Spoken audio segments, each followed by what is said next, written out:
all my children now. Where are you at? Where are you at? Are you in the shed? Oh, I know. I saw. Wait a minute. Just wait a minute. Just hang on a quick second, all right? Just hang on a quick second. That's right. Let me tell you about my politics, baby. That's right. That's right. All right, enough of that. They're going to hit me with something. All right. What are we doing?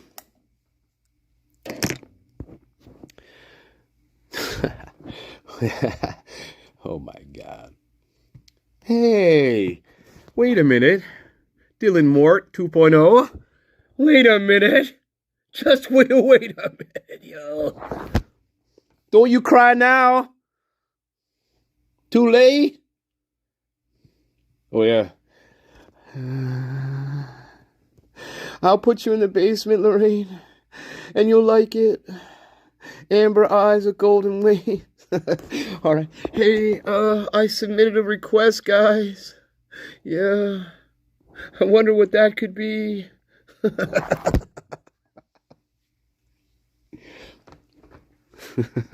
All right. I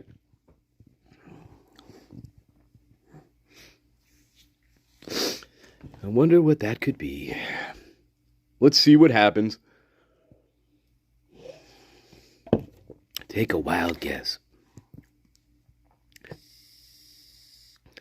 Give me the Holy Grail number 2. You gave me the first Holy Grail. Now you got to give me the second Holy Grail. Thank you. That's right. Give it to me.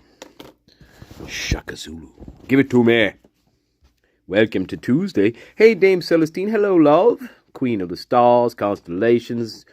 Dame Queen of the mountain garden. Anthers. Of course, we have Lorraine. Eyes of golden waves. Amber sometimes, but not brown. Dylan Mort. Not much, peasant. White Rabbit, you know what time it is. You know what time it is, White Rabbit. You're a peasant. Happy Titty Tuesday. That is correct. Where are you at? Come home. Where are you? Well, come home.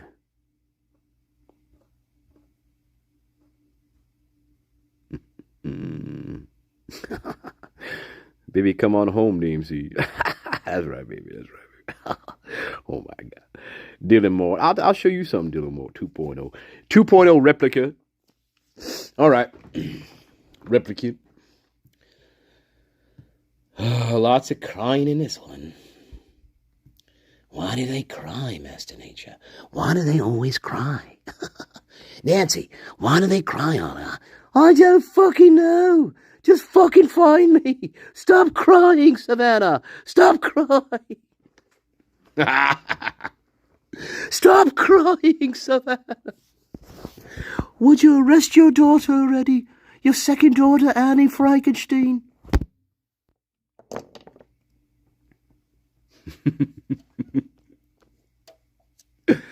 Of course she's buried in nature. She's in my shed. I'm sorry. Yeah, I'm sorry, Nancy. You're still in the shed. Sorry. Of course.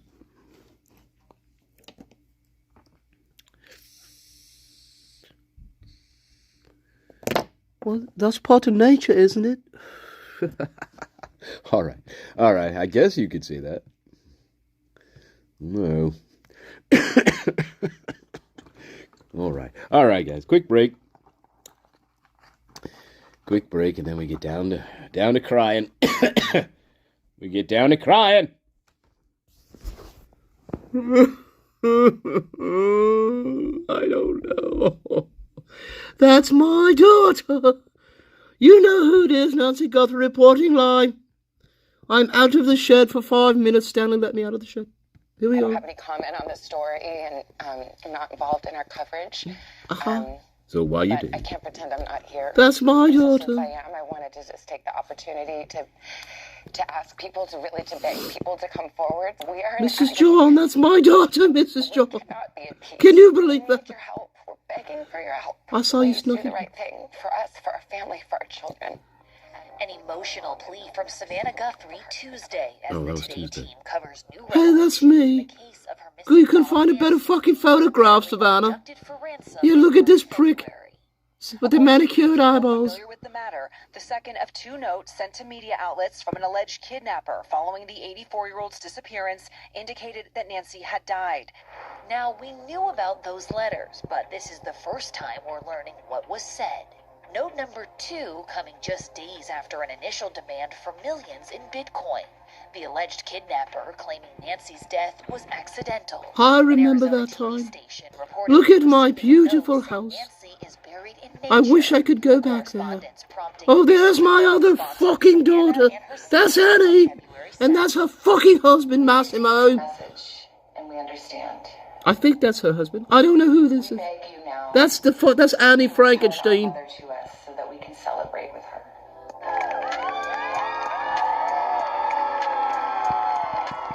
E.T. was I'm going to remain strong for you, Savannah. to work in April.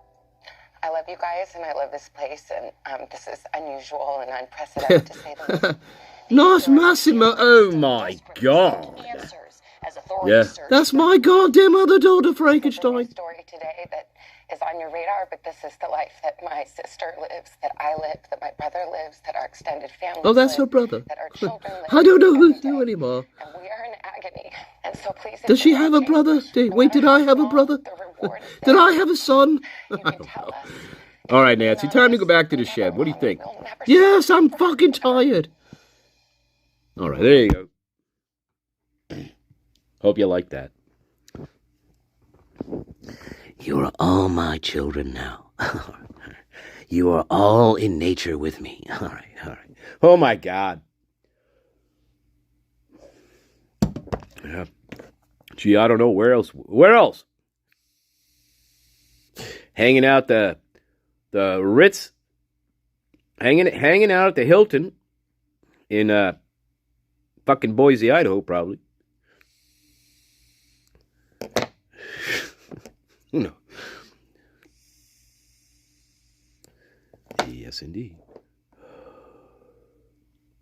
Pima County. Don't elect your sheriff again. Hey, people in Pima, don't elect your sheriff again. If you want a better sheriff, stop electing him. Idiots. Simple. Anyway.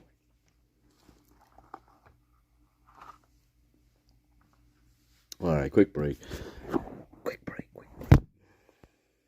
Yeah, I don't know what we're going to do. I don't know. We'll see.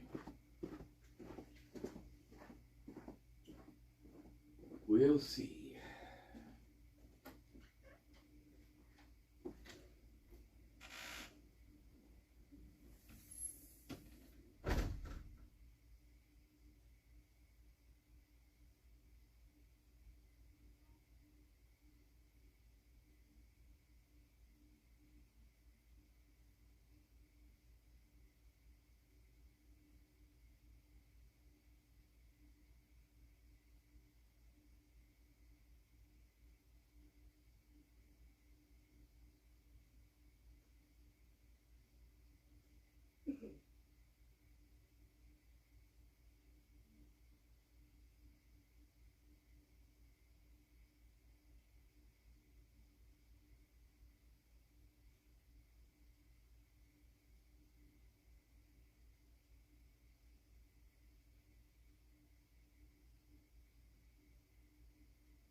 Strange brew. Strange brew. We shall see. Where is she? She's in the shed. She's in the shed.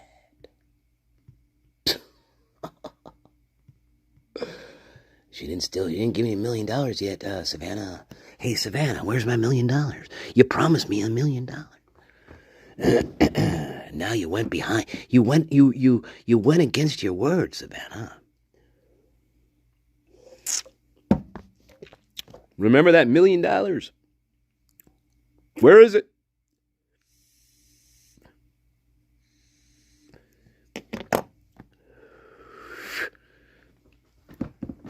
Or, I don't know. Welcome, Ashley Brogdon. Welcome. Probably. Probably Chris McDonough. Probably Chris McDonough. You know how Chris rolls. You know how Chris rolls.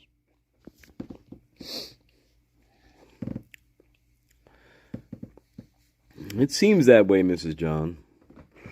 It seems that way. Well, I think she was gone when her pacemaker stopped sending signals. I think at that point we could say, yeah, she's probably not alive anymore. Yeah. Just saying. Probably a couple hours, maybe 6 hours after this happened. Yeah, I'd say she's probably not gone. She's probably not. Just saying. I don't know. She's here. So I don't know. Well, Stanley's doing.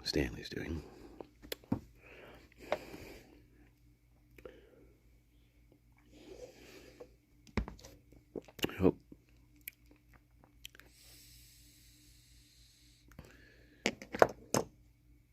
I don't know. Could have just dropped her off, I guess, but I don't know. We're getting there. Anyway, guys. Going back to Idaho 4 for a minute. I'd never seen this one before. Now, Jack DeCour didn't speak at the main memorial service. He didn't speak at the main one. However, as it turns out, I didn't realize this, he did speak at Kaylee and Maddie's celebration of life. I didn't realize that. So I want to listen to Mr. Jack DeCour. I want to hear him talk about his beloved Kaylee. Yes, indeed. Here we go. I've never seen this before, guys. Here we are. Jack. Hi, Jack. I dated Kaylee for a little over 5.5 years. Sophomore year of high school, English class. Well, we were assigned a new seating arrangement. All right. And just as I was hoping, Kaylee and I were placed right next to each other in the back of the class. That same day, I overheard Kaylee talking about how much she loved the pizza-flavored Pringles. The next day, I brought her a can of pizza Pringles. Before the end of class, I asked if I could try one of them. She picked up the can and showed me that it was empty. Not knowing how to flirt, I laughed and then oinked at her as if I was calling her a pig. Oh? Her jaw dropped. Her open mouth quickly turned into a big smile. That's the smile Are you sure you were joking, Jack DeCour? I became addicted to. Oh, you became The addicted. following weeks, Kayla and I started hanging out regularly. Where's my Which led me to ask her to $34? be my girlfriend. You pig. Little did I know, Hey. God was giving me this beautiful soul. Hey, you pig. Where's my $3.25 for the Pringles can, you fucking pig? For All right. the next 5 I love you. half Hey, years. where's my $34? of my life. Remember. I have countless memories with Kaylee over the years, and I'm incredibly thankful that I got to share these memories with her. We'd Like- experienced like a what? lot in the time we had together. Car accidents, road trips, food, festivals, concerts, international travel, camping, rafting, raising a puppy, and much more. Murdering her.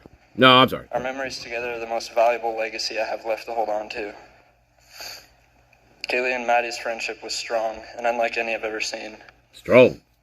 Like the Avengers. With that being said, I was able to share half of these memories with both Kaylee and Maddie. Right. They're memories that will stick with me for as long as I live. Okay. Like what?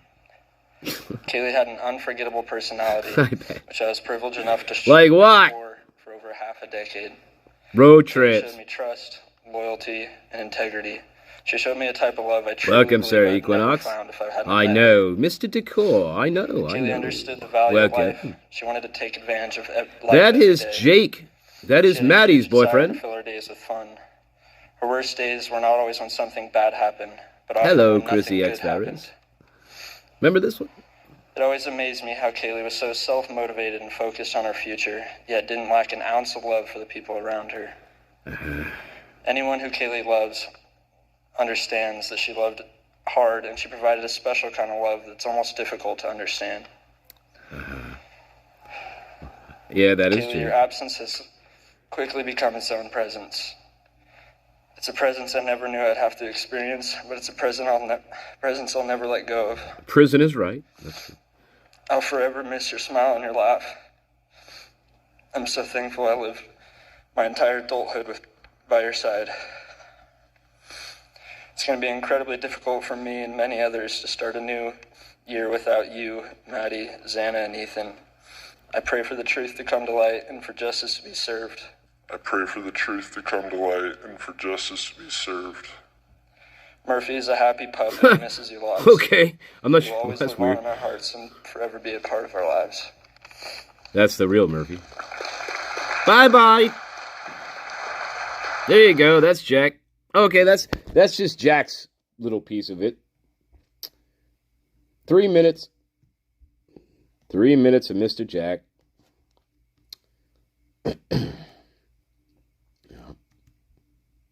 That's all. 3 minutes.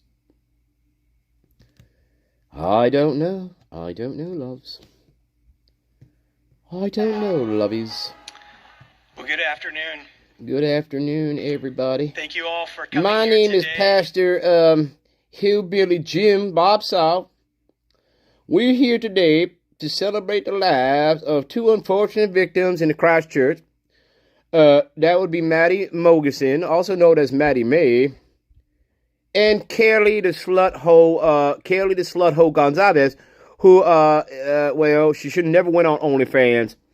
And well, Idaho is not very proud of that. And well, we had to get rid of her. And so, yeah, welcome back to the Christchurch Celebration Alive.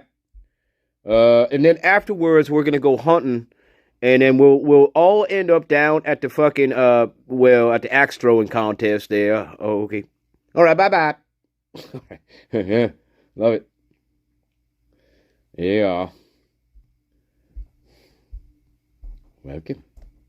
All right. Oh, we do get Olivia here. Don't we get Olivia? Olivia is here.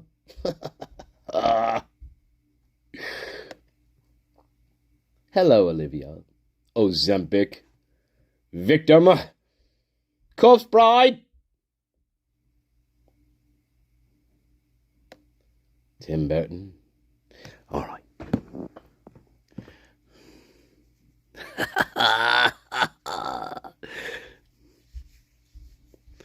Oh, dear. Who, Hunter Johnson? Oh, no. Wait, who has a wedding? Hunter and Emily. Hey, when does Bethany Funk get married? When does she get married? Or she get married?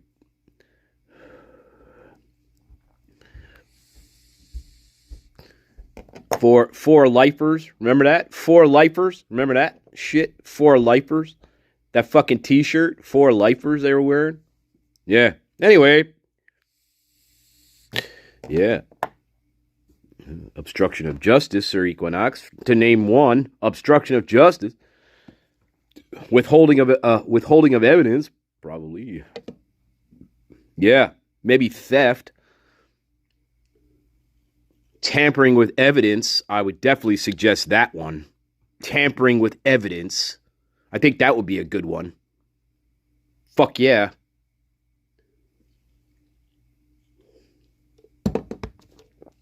And her, yeah, and fucking Steve. Magically finding, no, what was that one thing? He found a camera, he found one of, what the fuck did he find? A camera or a fucking phone or something in a box? I don't know. Some weird shit he found. And he took a picture. He showed himself finding the fucking thing. It was one of Kaylee's possession in a box or something. And he took a video of himself finding it so he wouldn't get in trouble, I guess. Fucking weird shit. You know what I'm saying, guys? Fucking weird. But yeah, that's the kind of shit they're doing there. Seriously, that's all true. And then later on, then you got Mom. Later on, you got Christy being a fucking ghoul, and doing that shit on the Facebook page, being a ghoul, acting like a goddamn ghoul. With guess my daughter's last meal. Guess my daughter's blah. Guess what's in her pocket. That kind of shit. Yeah, that's ghoul. What do we call that? A fucking ghoul. That's what ghouls do. Yeah. To make games of the dead. Ghouls play that shit. Because they don't care. They're there to pillage the grave and take and rob from the corpses. Right? That's what ghouls are.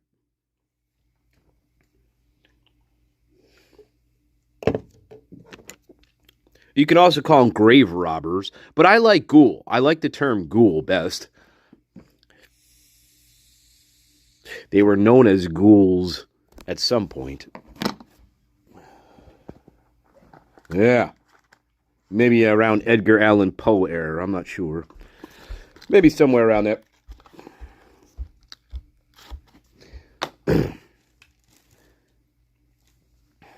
Selling bodies to the university to make some money. We gotta harvest those organs, baby. Yeah, you don't think that's real, but that's real. Oh, you know that's real.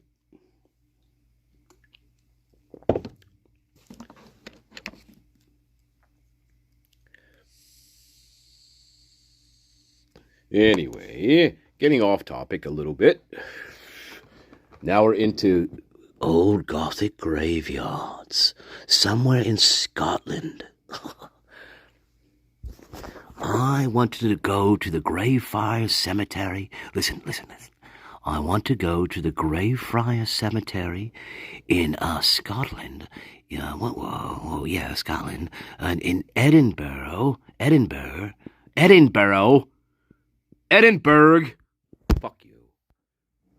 The Greyfriars Cemetery in Edinburgh, wherever in Scotland. It starts with an E. I want to go there. That's where I want to go. If somebody said, where do you want to go right now? I want to go to that cemetery in Scotland. and hang out there and see what happens.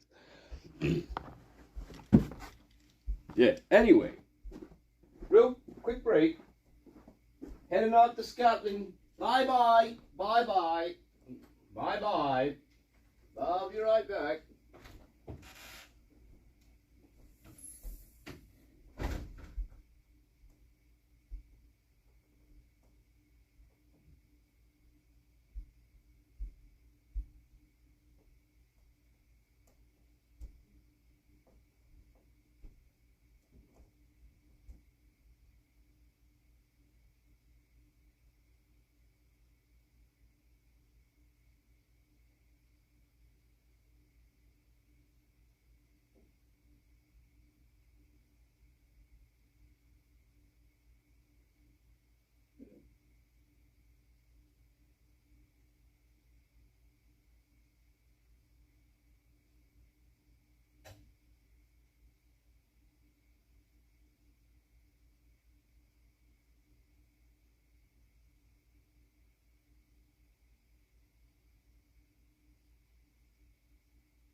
Okay, that should be the finale, actually. I hope everyone's having a good Tuesday. I really do. I really hope everybody's having a fantastic Tuesday. Magical fucking Tuesday. Whatever's going on there. I don't really want to know half the time what you do, but I hope it's okay. And, well, no, it'll be alright. We should definitely go to Scotland, though. I think that would be a good plan. I don't know how I'm going to get there necessarily, but we'll see. We'll figure it out. I guess we have to kind of get there. We have to glide down from a fucking spirit realm, I guess, to get there, but I don't know how. We'll figure that shit out. I'll ask Stanley. He knows how to do that shit, actually. He's into all kinds of weird shit. No Scotland, no party. That's right, baby. Hey, look. Why are we upside down today? I don't know. Maybe that's what we're doing here. I think that's what it is. Upside down magician. That's not good. You never want to see an upside down magician. Ever. Never in your life. It's the worst thing you could possibly have. Oh my God. An upside down magician. All right.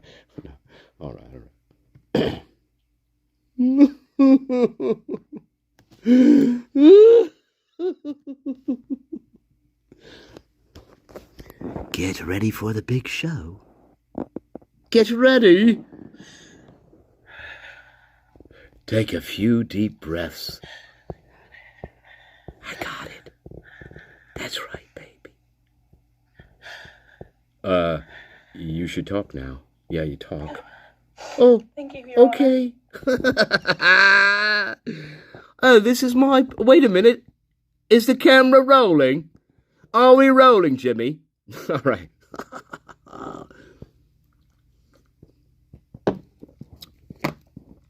I know what you're thinking. Why do we have to watch this shit again? Because this is a great performance. That's why. Brett Payne, our bulbous friend, sitting there, along with the other bulbous creations here. Evil Santa, of course. Oh, no. Don't even mention her fucking name, Master Nature. All right, I didn't say nothing. Here we go. What happened that night changed everything. It sure did. Because of him. For beautiful. I have no idea who he is. I have no idea who he is. Passionate people. But I don't know who he is. Taken from this world. For no reason. Oh, there was a reason. Don't forget that. There is a reason. He didn't just take their lives. He took the light they carried it into every room. Like the sensei lights. He took away how they made everyone feel safe. Like the sensei light. Full of joy. He took away the ability for me to tell him that I love him and that I'm so proud of them. You never said that. He took away who they were becoming and the futures they were going to have. He took away birthdays, graduations. Here we go. Celebrations. Yep. And all the memories that we were supposed to make. All of it is gone. Well, not the memory. And all the people who loved them are just left to carry that weight forever. Dry, Master He didn't Nature. just take them from the world. The evil upside down magician. Me, my friends. Dual nature, Master Nature. My home. Dual nature, Master Nature. The people I looked up to. I'm and adored more than quadrophrenic. anyone. I'm a quadrophrenic. He took away my ability to trust the world around me. What he did shattered me in places I didn't know could break. I was barely 19 when he did this. Barely 19. We had just celebrated my birthday at the end of September. Yes, we did. I should have been figuring out who I was. You should have. I should have been having the college experience. Well, you were. And starting to establish my future. Well, that was never going to happen. But I was forced to learn how to survive the unimaginable. I couldn't be alone. For what? You didn't see nothing. I had to sleep in my mom's bed because I was too terrified. You didn't hear nothing? Eyes. You didn't see it? You didn't hear it? That if I blinked, someone might be there. You weren't scared though then. Escape plans everywhere I went. If something happens, how do I get out? Escape plan. What can I use to defend myself? What can I use to defend myself? Then there are the panic attacks. Aye. The kind that... But guess what, guys? As we know, we didn't have to do that night. Hey, guys, check this shit out. Watch this. Are you paying attention here? Well, guess what? On that particular occasion, though, I didn't have to defend myself. No, now watch this. This is magic. I didn't have to defend myself at all. Nope. Quote, I wasn't scared. I was a little freaked out, but that was weird, so that doesn't count. Right? That's what she says. I was a little freaked out, which is kind of weird. But, you know, who knows? Who really cares? Tell you, I was a little freaked out. Oh, but then this. But nothing ever bad happens in Moscow. Don't forget that. Nothing ever bad happens in Moscow. Right? Oh, and yeah, and the Hobbit. Listen, the Hobbit's door, where the room I'm staying in, is only 3 feet from the fucking front door. Gee, where am I going to escape to, guys? I don't know. Maybe right out the front door, which is 3 feet from the Hobbit's bedroom, because I'm so scared. Everywhere I go, I need an escape plan. Isn't that what she said? Everywhere I go, I need an escape plan. But you didn't need it this night. The night that your friends were fucking murdered, you didn't need an escape plan this fucking night, Dylan Mortensen. That's the problem with you. You didn't need an escape plan. You didn't have to defend yourself. You weren't scared. And if there was some sort of jeopardy to you, the exit was right next to you. Mortensen, you're a fucking liar. You should be under the fucking jail is where you should have been. This is all horseshit. She talks as if she was in a great battle with the killer, and she wasn't. And that's another thing that pisses me off about her greatly. She wasn't fucking scared. She wasn't defending herself. She wasn't attacked at all. The killer saw her and said, do you want a cappuccino? I'll come back 6 hours later and give you a cappuccino. That's what happened. He didn't certainly fucking kill her, and he certainly didn't fucking try to attack her. Even though he should have in this story, this bullshit fucking story that we've been listening to for 4 fucking years. So this is all nonsense. Nonsense with this one. Always nonsense with her. She's in a different role. She's in probably Xana's role right now, or she's imagining herself as one of the victims here that was attacked. Even though, again, her own words convict her. Her own words convict her, Moscow Police Department. Her own words convict her, Moscow Police Department. Idaho State fucking inbreds. Her very own words convict her. But you didn't listen. You didn't want to listen to her. You didn't want her to be a suspect. Why? Even though you know, you are dumb. I gotta say, you are fucking dumb.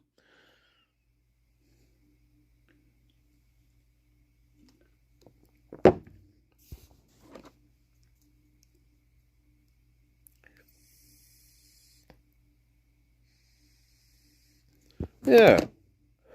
Again, and a fucking again, and a fucking again. I'm telling you, where the story goes off the rails is right here. This is where the story goes off the fucking rails. The minute, yes, there's all kinds of bullshit that's going on. But I'm just saying, where it really goes off the rails here is when Dylan Mortensen and Bethany Funk, when they decide they are going to lock themselves into a room for almost 8.5 fucking hours. That's where the story goes off the rails. That's where this fails. Up until this point, yes, it's bullshit. We know. Yes, there's garbage here.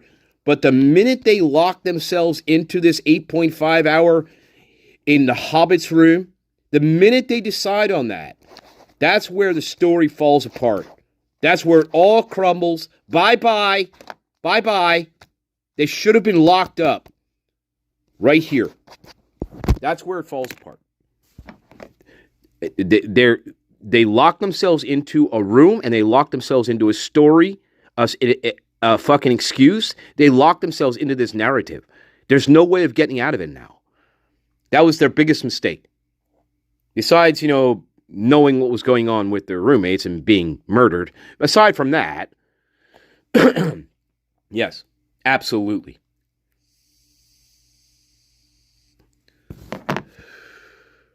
They lock themselves into a room for 8 hours, which makes no sense whatsoever. Not one bit. And that's where the story falls apart. And then you can start picking at whatever you want to pick at like a fucking vulture. You can pick at whatever you want. Because after that point, it's all fair game after that point. Yeah. You're going to have 30 arguments to make. Yeah. See, they didn't take into account things called logistics, calling out for help when obviously they know how to call other people, being 3 feet from the fucking front door, that's a problem, because if I'm so scared and freaked out, I could just walk out of the door. I could just walk out of the house. I mean, what's going to happen to me? I guess Michael Myers is going to be waiting for me outside the house. I can't walk out the front door, for God's sake, right? That's probably the next excuse.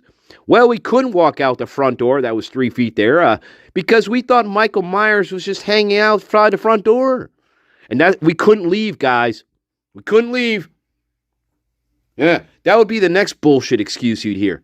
Well, they thought Michael Myers was just hanging around the house. And so they were too scared to leave the front door, which again is only 3 feet from the Hobbit's room. Okay, bye-bye. So the point is, nobody was scared for their life, especially Dylan Mortensen. Yeah, and so this nonsense, see, she has to stick to the trauma narrative here.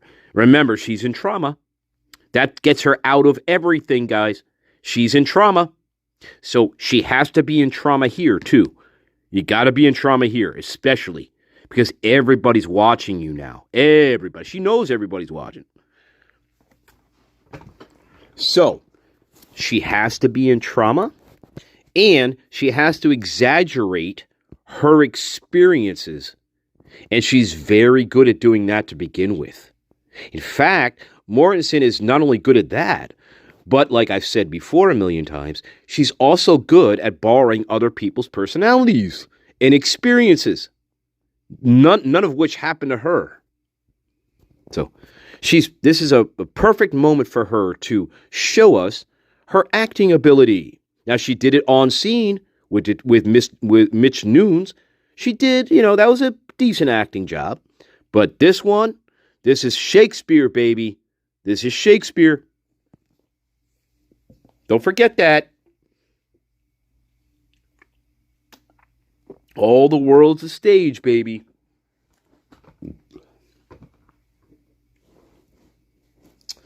I never realized that I was never going to look like Kaylee. I realized I was never going to be as pretty as Kaylee was going to be. And man, when that fucking bitch Maddie humiliated me on Halloween, that fucking bitch. Yeah. These fucking bitches. Yeah, so yeah, I'm sorry, but I talked to Quinn that night. I said, Quinn, I hate these fucking bitches. And he's like, I know. Well, what do you want to do about them? Well, no, Quinn doesn't sound like that. Quinn sounds probably more like this. Like, oh my God. Like, what do you want to do with them, Dylan? Do you want to hurt them, Dylan? You are my girlfriend for 2.5. Oh my God, girlfriend. That's probably what Quinn sounds like, guys. He, she.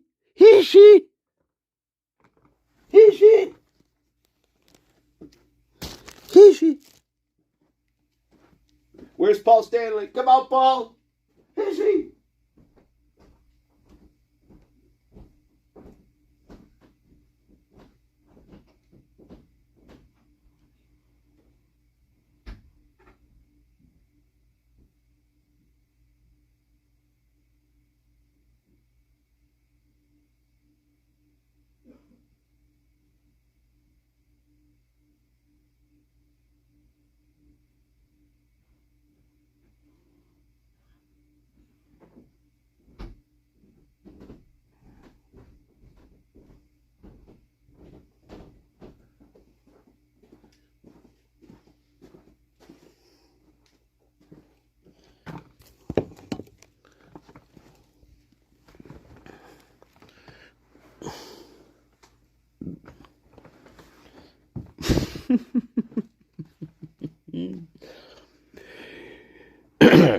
All right. Now let's get serious now. This is Sergeant Zappa. You know who it is. Now at the very end of this one, Pima County Sheriff's Office, we made a brand new, all right, homicide and missing person training video here for our new detectives coming in here. Pima County, Arizona. You know what I'm talking about. And at the end of this, we're going to show that to you, and hope you like it. Now, Pima County is very proud about this. Very proud about this new training video for their homicide and missing person people. Their department, I guess. Anyway, you'll see what happened. But in this particular, listen, don't go now. In this particular one, though, this is a very unique investigation. See, the two officers on scene here, you'll see in a little bit. They brought along a psychic with them, and it made for some interesting results. Let's just say that there, and so they have a psychic with them, and apparently this psychic can talk to somebody who's in communication with Nancy Guthrie.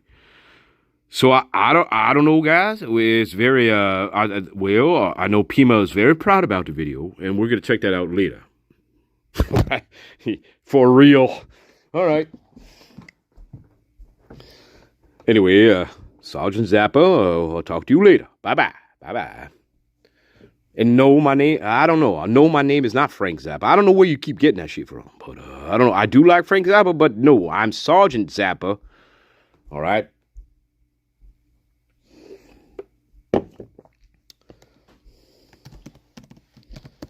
Anyway.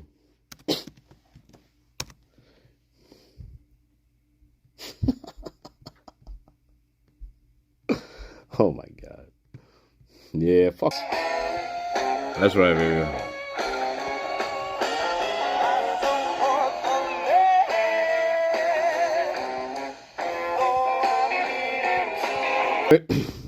That's right. Clapton is God.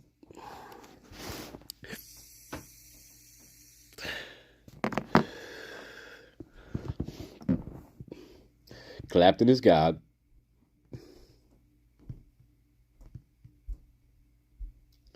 Clapton is God, guys. But wait a minute. The Hobbit. No, I don't want to hear from the Hobbit right now. Oh, God. Here we go. Oh, my. Oh, for fuck's sake. And the seventh round is underway. A crushing blow to the head, followed by an uppercut. Mrs. John, you know where we're going sometime. You know what's happening sometime.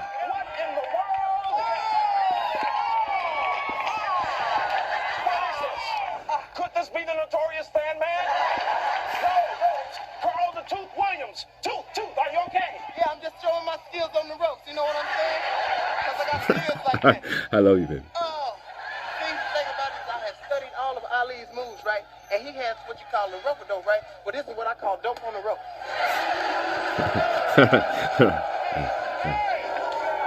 Welcome, Creamy Roll. They're booing you. It looks like your little stunt isn't going over here too well. No, they're not saying boo. What they're saying is the tooth. I love you, babies. Hey, look out there. How you doing? All my things. Tooth, what are you doing there? Basically, I'm just dangling. All right. Oh, well, you know, see, I had to ask myself that question sometimes, too. You know, because I was supposed to be here with Don King, right? He said he was going to give me the fight, right? But he didn't want to fly our brother in, right? And I got a homie, his name is Luke, right? He said, hey, don't worry about it. I dropped it right over the fight. So here I is. All right, good. All right. Well, I tried it without it, but it's hard on the mind. All right. Why do you think they should give you a shot at the title after this? All right. Call the tooth. Anyway, Hobbit. My dad's a dentist. All right. Yeah. Remember, you can't handle the tooth. Hey, every time I make fun of the Hobbit with a tooth, guess what happens to me? Not good things. She has a curse on me, guys. I think the Hobbit did a double curse on me or some shit. I don't know. Weird.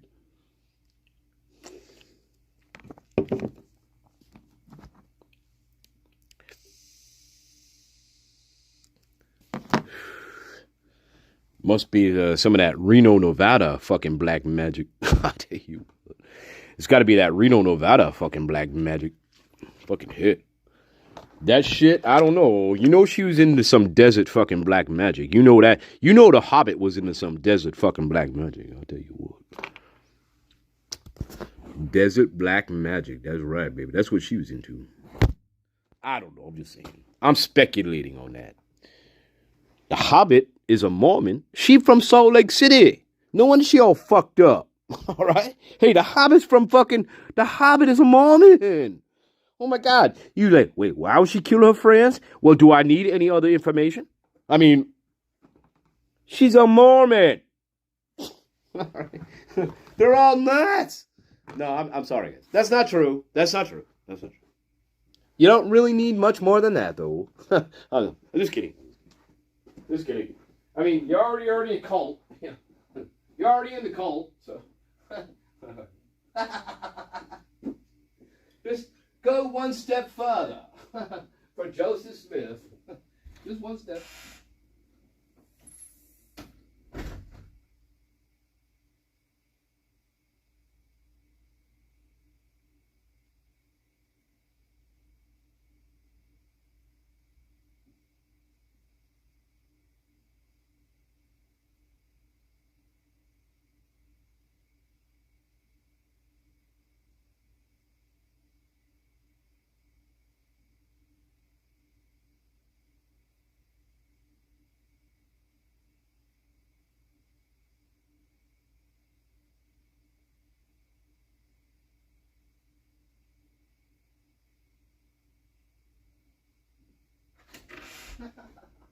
Oh my God. Well, that's some heavy, well, what are you going to call that? Uranium X525 Part 2. You can only find that's mined on a very distant planet. I don't think they even have a name for that planet yet, but anyway, it's called plutonium X-25 batch 12. Good luck finding that shit. Anyway, hope you like that. Yeah, here we are. And that slam into me like a tsunami out of nowhere. Like a tsunami? I can't breathe. I can't breathe. How do you think I feel, Dylan? I can't stop shaking. Hey, Dylan Monson. This is fucking Nancy Guthrie reporting live. How do you think I feel? You can't fucking breathe. You cunt. Anyway. I don't like her, Master Nature. All I can do is scream. No, you're Because fucking the emotional pain you're fucking and the grief shenanigans. is too much to handle. That's right, Chrissy. My chest feels like it's caving in. Oh, really, Dylan? Oh, really? It's caving in on To you. the floor From with what? My heart racing, convinced something is very wrong. Uh-huh. It's far beyond anxiety. Oh. It's my body reliving everything over and over again. Like what? My nervous system never got the message that it is over. Like running down to Let me a forget room? what he did to them. Walking down to a room? Briskly? People call me strong. What did you... What? A survivor. You didn't... What happened? Nothing happened to What my you. new reality looks like. They don't see the panic attacks. No. The hypervigilance. No. The exhaustion. The way I scan every room I enter. For what? The way I flinch at sudden sounds. That doesn't sound like the killer to me. Heavy it is to carry so much pain. That doesn't sound like the crime scene to me at all, guys. What was he talking about? He stole parts of me I may never get back. Like what? He took the version of me who didn't constantly ask, what if it happens again? What? What if next time I don't survive? God save the queen. She ain't no human being. All right. You made me a moron. Right?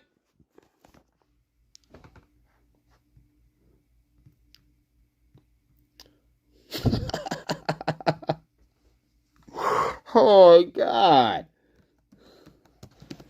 Oh, dear. Anywhere the wind blows.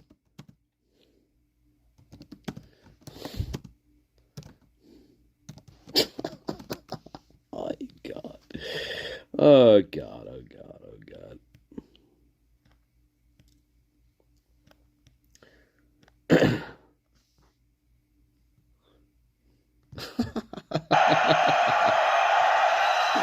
Oh, God.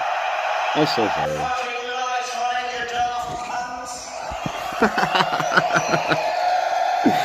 Oh, man. Come on now. Manchester.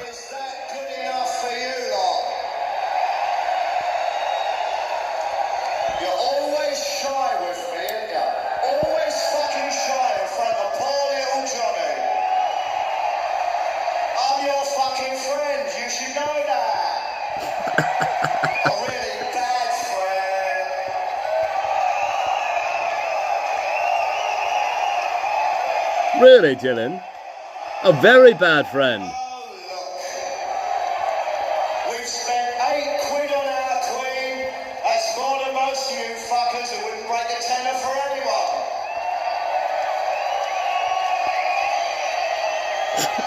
Do you know this song? We got one that goes with it. I forgot the words. Could you help me with it?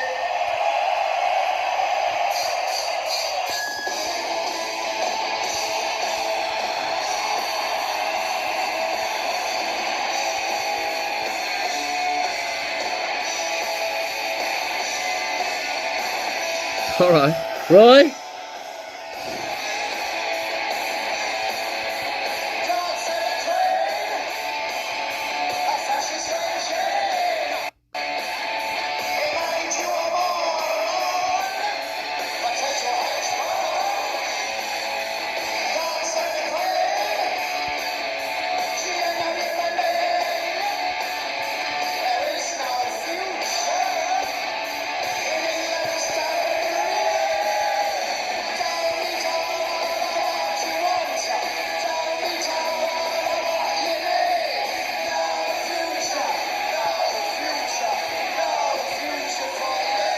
All right. That's right. Yeah. All right. They seem like a nice lot, don't they? A nice lot. All right.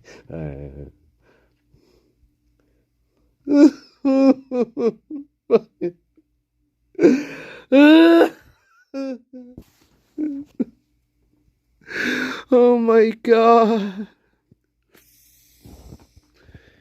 Oh God, MD, now what? Everybody's crying. Yeah, that's my future if I decide to go with Maze. I feel I'm gonna be crying every day of my death, I guess. I don't know what's happening. But anyway, here. He may have shattered parts of me, but I'm still putting myself back together. Uh-huh. Piece by piece, I'm learning how to live in this new version of life. It's not easy. No. It hurts. No, I'm still trying, and I'm not trying just for me. I'm trying for them, my friends. You're trying for them as well. Isn't that About a year ago, I had a dream about them. I dreamed a little dream. Goodbye. I told them I won't be able to see you again, so I need to tell you goodbye. Was it a lucid dream? They all kept asking why. Was it lucid? All I could say was, I can't tell you. Did you have control over it? When I woke up, I felt shattered and heartbroken. Oh, I'm sure you did. But also strangely grateful. Like maybe in some way that dream gave us the goodbye we never got. Still no dream can replace them. And no goodbye will ever feel finished. I should have fucking killed her. Sorry, guys. Sorry. That's what's called dark humor. Dark humor. A body without empathy, without remorse. Yeah, I definitely should have killed her. Destruction. Sorry. He's just evil. He feels nothing. You know... He tried to take everything from me. My friends, my safety, my identity, my future. Your identity? I don't think you did that. I think you did that, Mortensen. You took your own identity. Living is how I honor them. Speaking today is to help me find some sort of justice for them. Going to bars. And I will never let him take that after from the me. murder. He may have taken so much from me, but getting he will drunk. never get to take my voice. Never. Okay. Yeah, I definitely should have killed her. I have with him. Sorry. He will never erase the love we shared, the laughs we had. He's probably thinking to himself, you know. Made me feel seen. Oh, I'm sorry. This is sorry. I shouldn't do this. You know, maybe I should have swapped the two out. Maybe I should have got rid of her and kept the nice little one alive, the one that didn't talk as much. For fuck's sake. Jesus. Welcome, Amy Conway. Blonde Lily.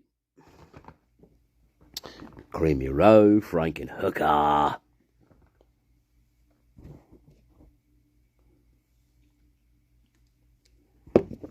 He shadowed me. He broke me into a million different pieces. Blah, blah, blah. But nothing happened to me. Nothing happened to me. I wasn't worried. I wasn't afraid or worried about nothing. But now I'm all broke up in a million different pieces. Fuck you. Fuck you. Fuck you. Now, I know what you're thinking. That your argument is going to be, well, she's traumatized because she wasn't expecting her roommates to be murdered. That's what you're going to counter me with. And that's where the trauma comes from, Master Nature. I know you're going to say that to me. That's your only argument, by the way, that you can make. Just saying, that's your only argument that you can make. The rest doesn't make any sense.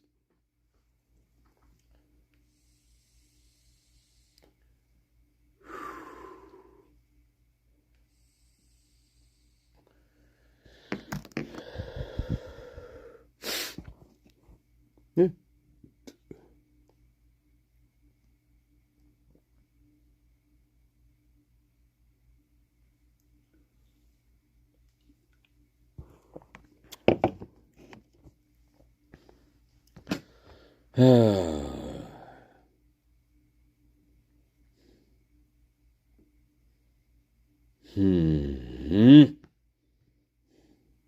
Oh, those things are mine.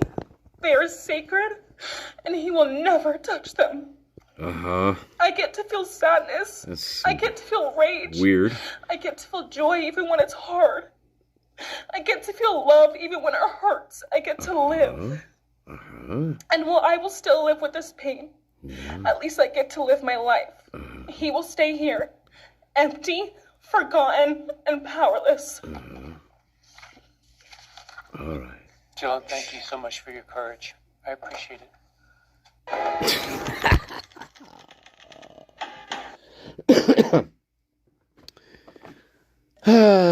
Boy, I wish I could collect on that GoFundMe. God damn it.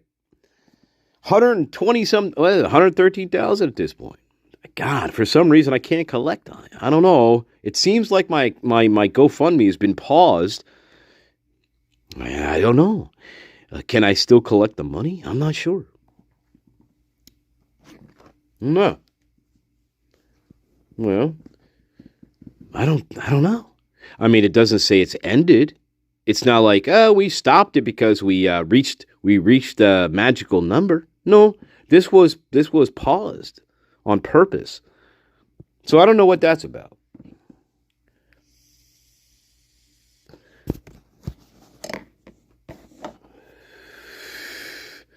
Yeah, Dylan Mortensen.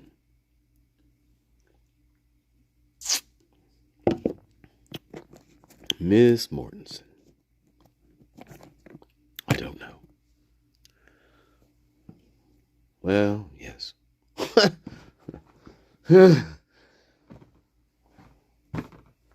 Perhaps.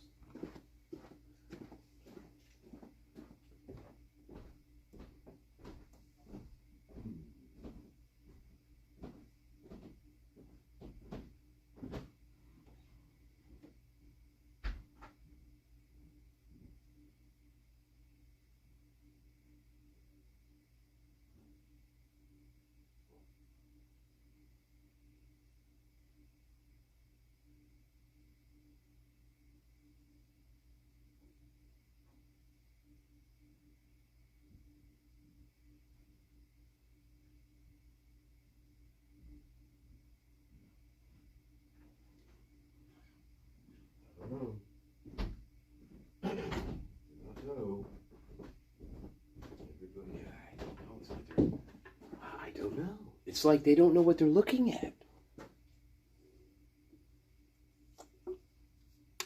How could you not know what you're... How could you not know what you're fucking seeing?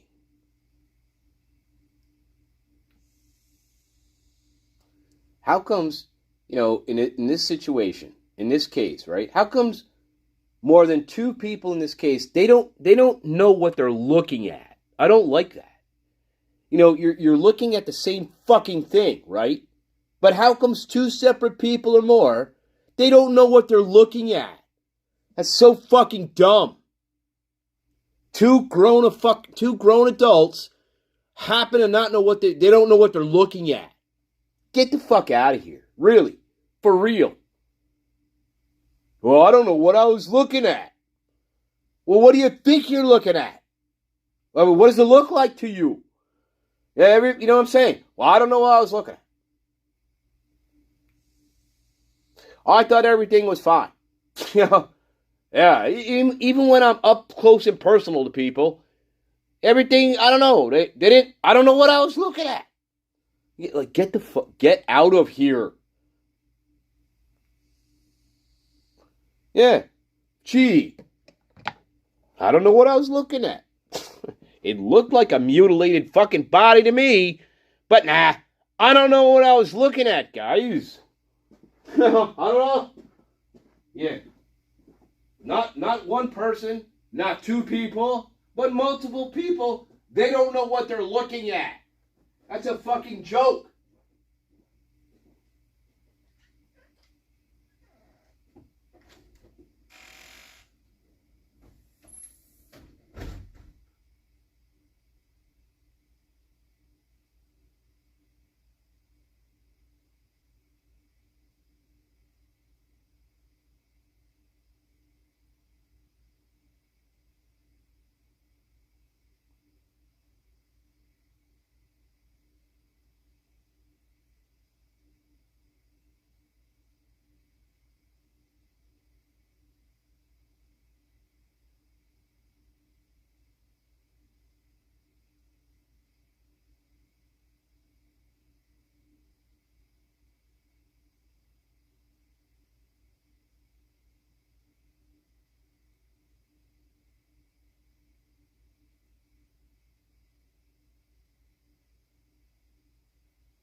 I don't know.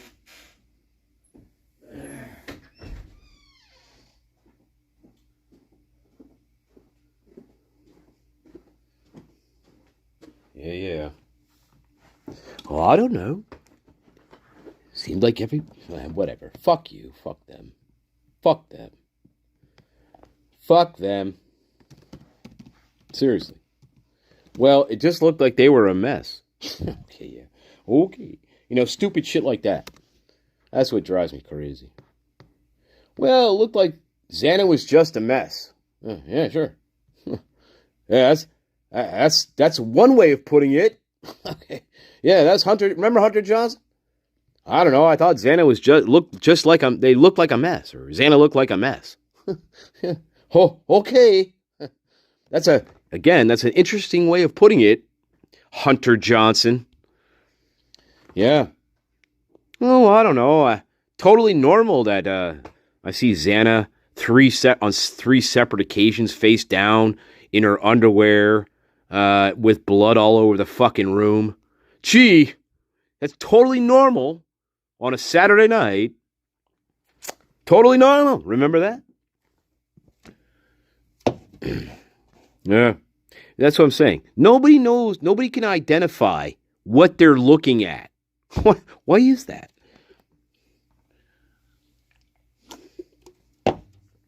Fucking stupid.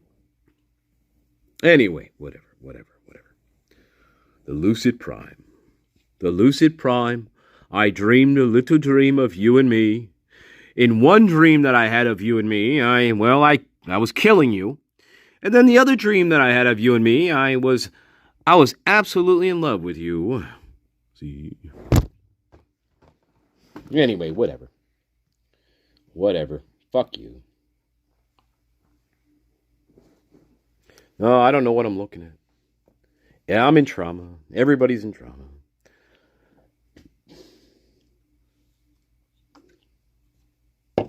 Sure. I don't know. I don't know nothing. Same old story. Anyway, whatever.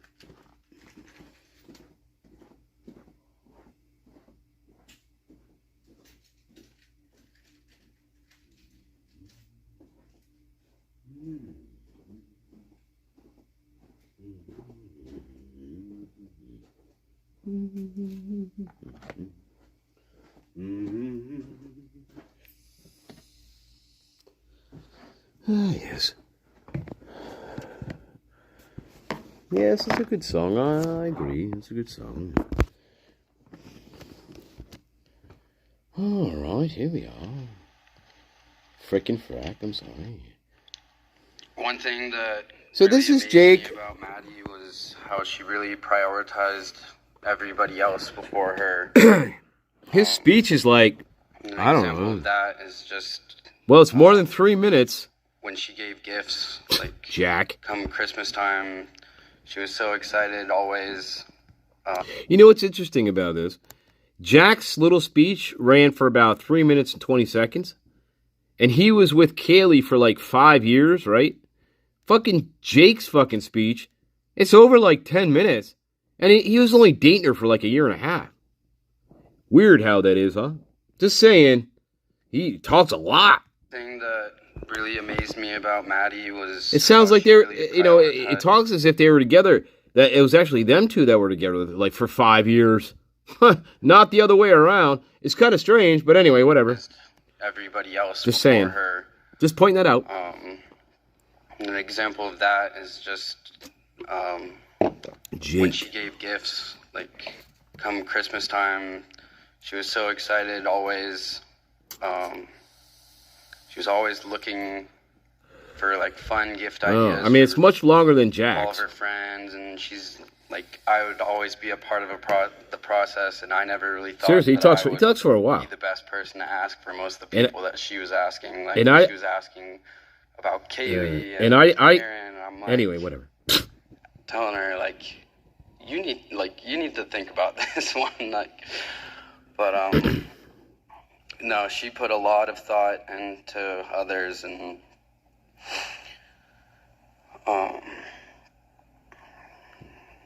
Yeah. Right. it really just, I think it's a good way for everybody else to kind of Right. live their life and just kind of prioritizing being such a good, just being a good person and being there for others when they really need you. But some of the times that I wanted to talk about that really showed who Maddie was, I'll just start with the Hagerman trip that we took that Scotty mentioned earlier. So See? we were living in Boise last summer, and Yeah, see? Maddie was getting tired. You already understand the difference, right? Yeah, you get it. You get it now. You already understand the difference between the two. This guy, 3 minutes. But this guy, he's actually going to give you examples of his experience with her, right? But not him. Generalities, no specifics with Jack Decor. Just generalities. But he's actually going to give you specific moments. Yeah. As if he was together with her for 5 years. Not the other way around. Here, see. Yeah, interesting.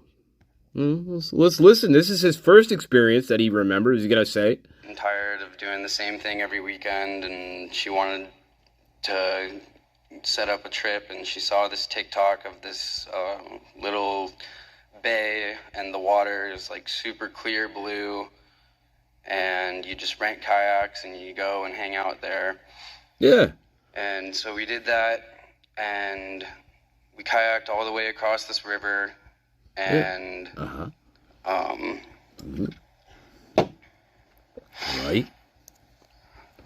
I was trying to take a lot of pictures of her, and she kept turning around as I was on the kayak, and she goes, "Why are you not paddling?" And I go, "Turn around, I'm taking photos of you." And she goes, "Oh, okay." And then she continued to pose, and she loved being on camera, and she was really good at it. But oh, really? When we got to the Cape, or the little bay area, we were hanging out there, and we were just hanging out, and then she wanted some photos, and I wanted to get a better angle, so I pushed her out into the bay towards this boat, like on the kayak. Don't worry, I didn't push her in. But I pushed her towards this boat, and then the next thing you knew, we were on that boat. And this random family that we had never met before, we just, next thing you know, we're on we started out on a kayak rental, and next thing you know, we're at a mansion on the river. Oh. So really now? That was one of the really good times. And then no, they did not, Sir Equinox. Good point, they didn't. I also went golfing with Maddie one time. Nope. Ethan's mom didn't go. At that. Ethan's dad didn't go. Her rule for that day of golfing was that you don't have to. Yeah, this is strange. They didn't go. To be cute. Especially him. At least I don't think he did. I saw a lot of the photos popping up there, but she looked like a professional golfer that day, and she planned it out.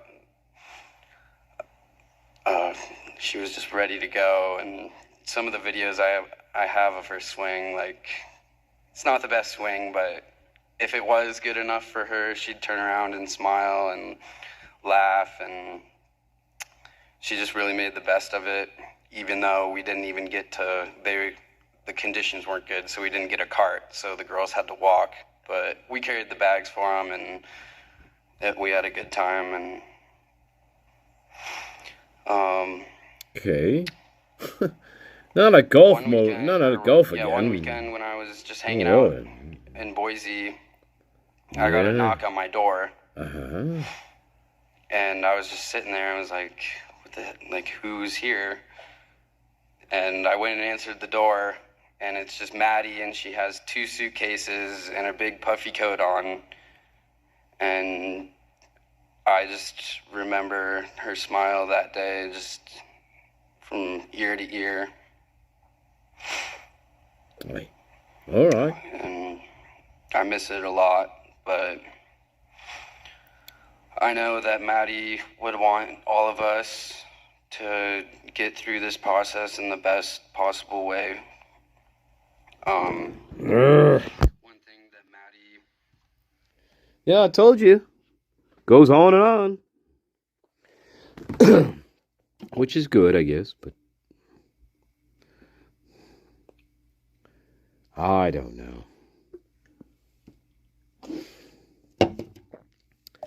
I don't know, guys. Don't know. Even that's a little strange, some of it. But, I don't know. Whatever.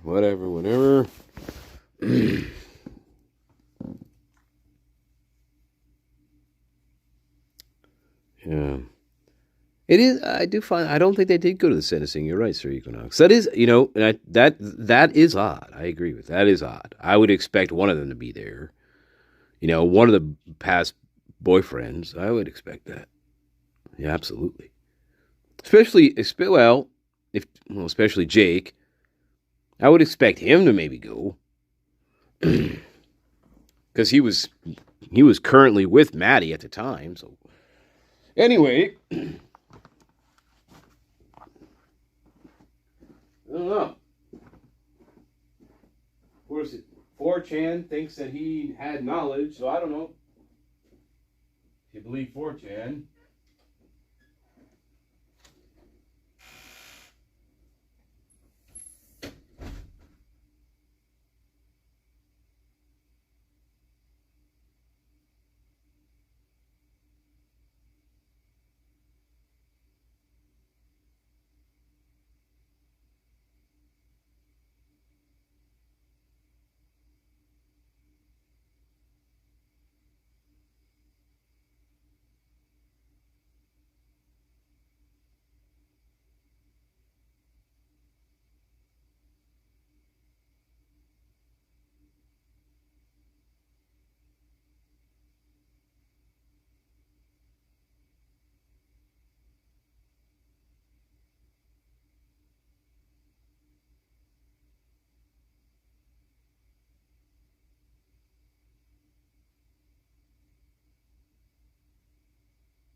We should do that later.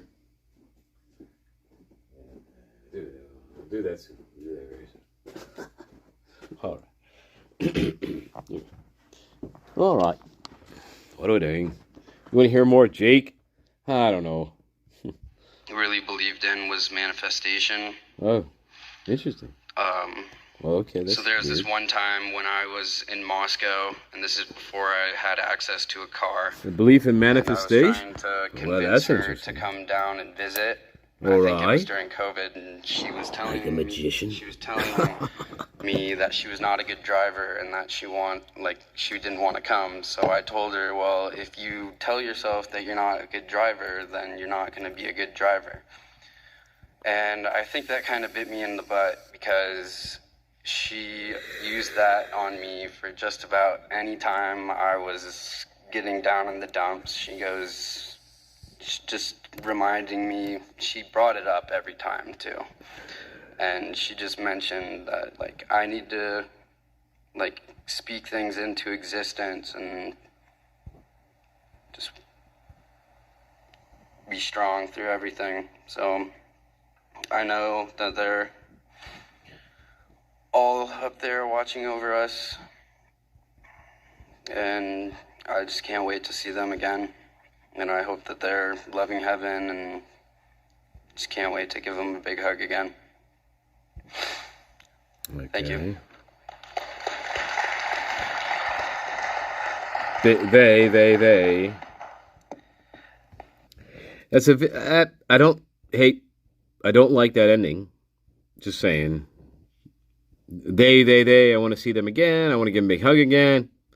But what was the whole point of your speech? The whole point of your speech is Maddie. So I understand you want to talk about the 4 and get the 4 in there, but your very last line should be directly to Maddie. Just my opinion. Maddie, I can't wait to see you again. Whatever. It should be directed to her. Maybe you slipped a 4 in there. At the 4th line towards the end, you slip that in. But the very last lines have to reference Maddie. I want to see you again. I can't wait to see you again. I hope you're okay. I hope you're doing well up there. And everybody, and the 4, the rest of them. Yeah. Whatever. I don't know. Whatever. But yeah, there you go. There's Jack. 3 minutes versus 10. Was that 10? Let's see. Was that 10? All right. It wasn't quite 10, guys. It was, hang on. It was,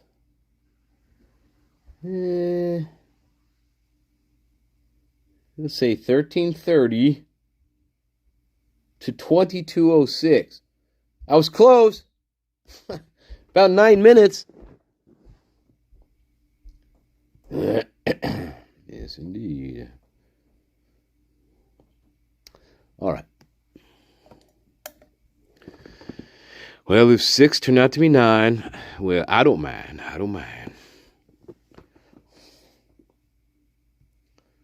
That's right. All right.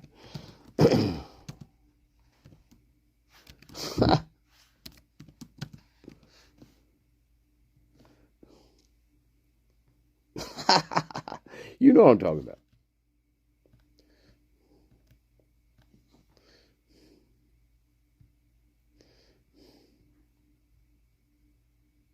Breaking news. Anyway.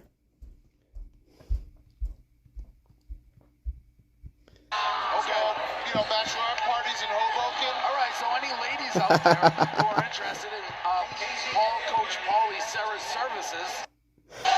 Oh my God. Great fights coming this fight. You don't want to see? Oh my God, Mrs. John. You have no idea what you walked into here.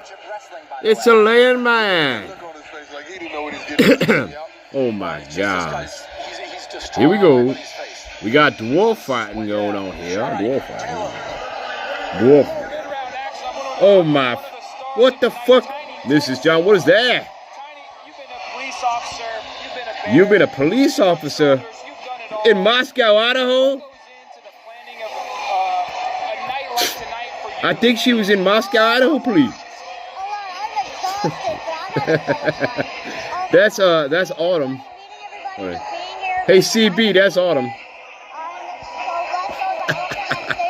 She's in the police department in Moscow, Idaho.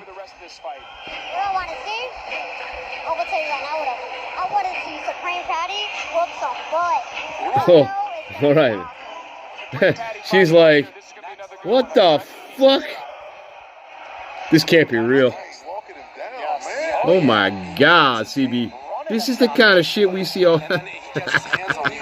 Oh my God. Oh my God. Oh yeah. Oh my Lord. Oh, that just starts punching us in the face. Look at that here. All right, Mrs. John. Hey. All right. Dead Child, welcome, Dead Child. Oh yes, that's so. They're funny. They're funny.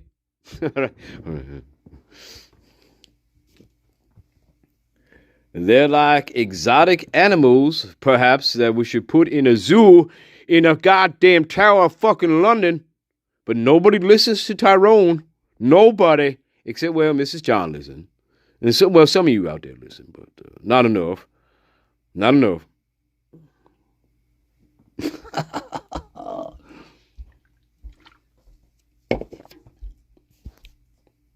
Now, I told you about electricity.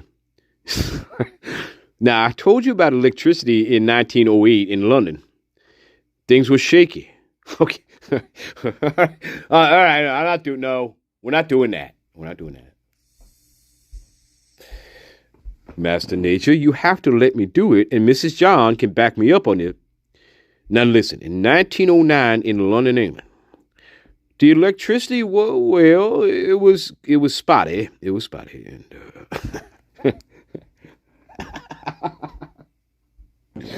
oh my god.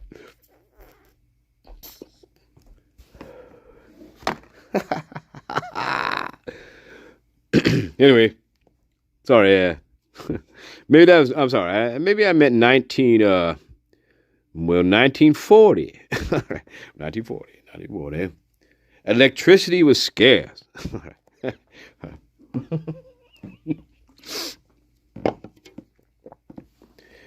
Gas lanterns. That's correct, Chrissy X. That's correct. Gas lanterns. You're right. Chrissy X, you win the fucking prize. We're talking gas lanterns here, baby. Look, look what we're talking about. Look at this. We're talking about this kind of stuff. We're talking about candlelight, candles, the gas lanterns, candles. Now I'll put you in the dark again. I have to keep putting you in the dark. I want to make you watch this shit. How's this? Flickering of the candle. You like that?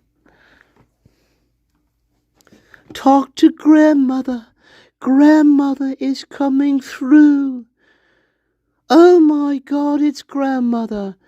Grandmother, do you wish to say something to your daughter-in-law? You fucking cunt. I can't believe you took my fucking pearls. You goddamn fat fucking pig. I know you took my fucking pearls, you fucking bitch. Okay, next. No, that'll be $50. Next. Oh my God. I feel Uncle Johnny is coming through. Uncle Johnny is coming through. Uncle Johnny is coming through. Hey, Jim, you're the son, right, of Uncle Jimmy, right? Do you want to ask him something? He's right here. Why are you such a fucking prick? You didn't leave us anything, and like you were drunk all the time. Like, fuck you, man. All right. Next. That'd be $50. All right. I love you, babies. I am the greatest psychic on the face of the planet, by the way. Say, that's the kind of service you should expect. If you enter my tent, that's the kind of service I'm going to give you. All right? You come into my tent, and, that's what happens. No, you cannot touch my crystal ball. Fuck off. And fuck all. Yes, it's real. Yes, it's fucking real. It's a real crystal ball. Yes, it is. Okay.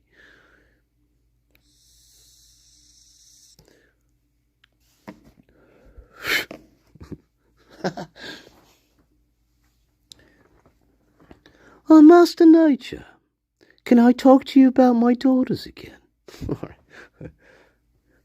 Oh, God, Nancy, really? Yes, fuck you, fuck off. I came in to watch fucking soccer. All right.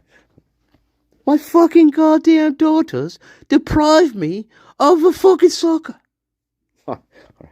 Fucking Annie, I am going to string you up. I'm going to wring your fucking Frankenstein neck.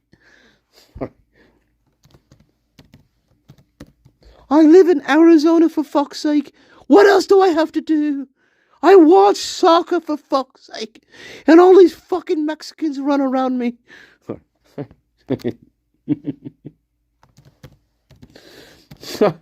All right. Good. Yes, now we're getting somewhere, aren't we, Gordon? We're getting somewhere now. I hate fucking Mexicans.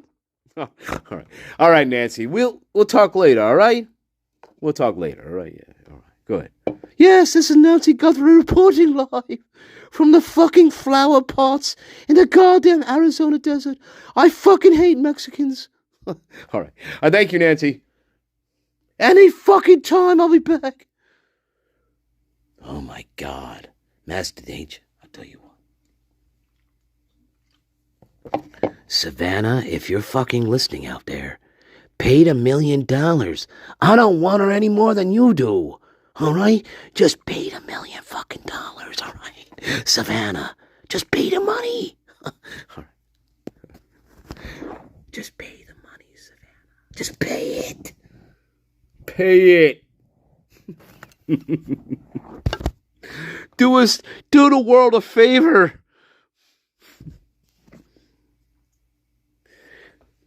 So we don't have to keep hearing about it every 30 seconds, Master Nature. Maisie, why? Why did you turn out like your fucking mama?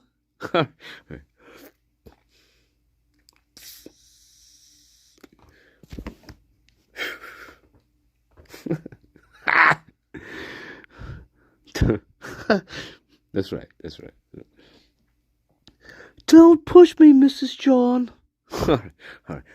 I'll be back later to collect your fucking soul. All right. You better get your black salt out and your goddamn rosemary. Yes, you better get your fucking smudge stick out. Your fucking smudge stick. 'Cause I'm coming for your soul. All right. Thank you, Nancy. I'm not joking. All right. Thank you. I come from Black Sabbath. All right. Thanks, Nancy. We'll talk to you later. I come from Black Sabbath. Ozzy is my god. Savannah, I'm going to get you. You fucking Frankenstein sister.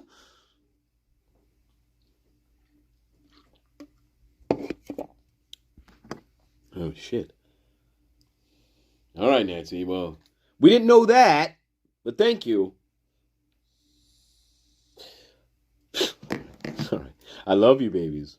I am the greatest. We are the greatest garden on the face of the planet. Thank you very much. We'll be here all week. Thank you. We'll be here. Hey. Listen.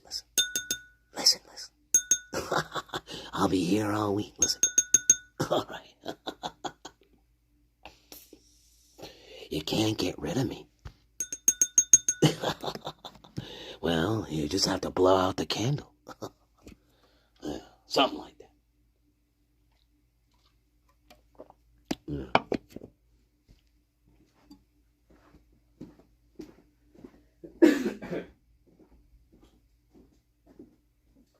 Yeah.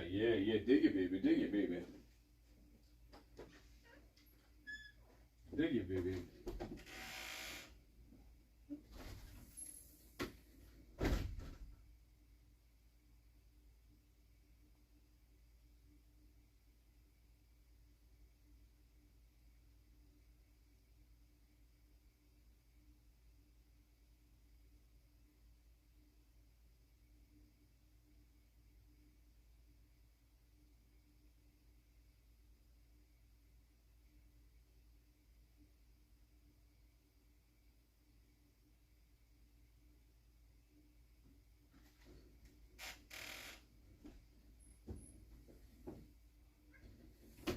Here comes the infamous Gato. Now, Gato, I'm not feeding you. I don't want to fucking hear it today. It's Tuesday and I'm done with you. I'm done with the Gato. Fucking Tuesday, I'm already done with him, man. No secrets, no nothing. Fuck you. Fuck you, Gato. I'm sorry, but fuck you. All right, there we go. All right, now calm down. Everybody just fucking calm down a little bit. Everybody revved up. It's only Tuesday. Everybody fucking revved. Everybody fucking in a hurry. Where you going? I don't fucking know. I was talking about electricity in 1910 in fucking London, but somebody had to fucking interrupt me, and I forgot who it was. God damn it.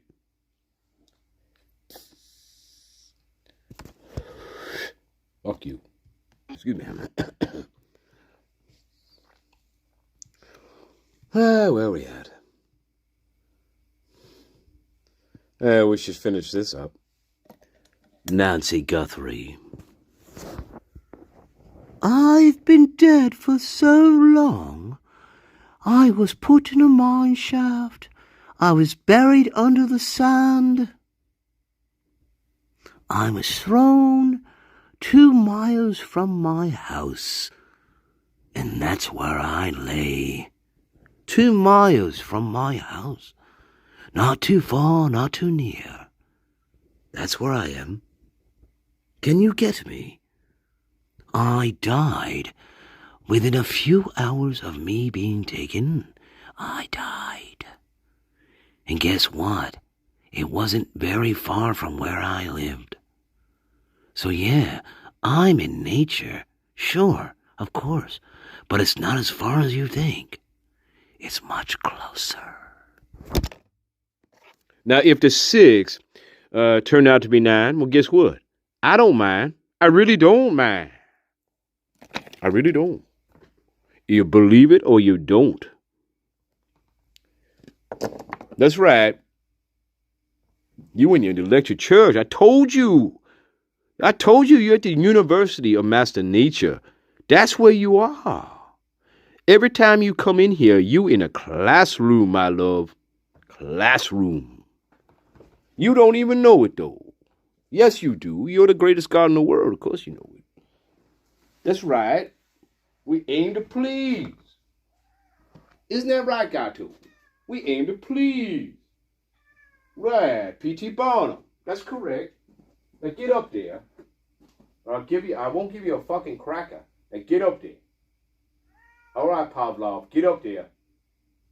I should have named you fucking Pavlov, but I didn't. Get up there. Yeah, right. Yeah, get up there. You ain't curing no fucking cancer, are you? No.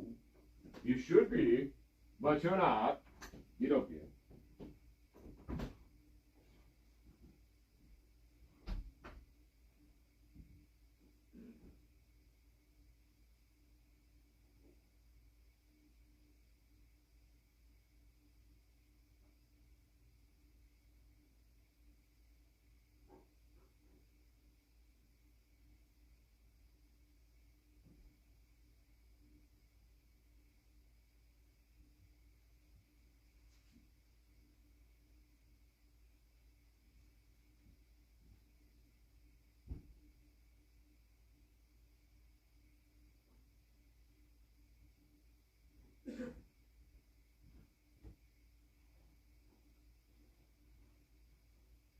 Hello.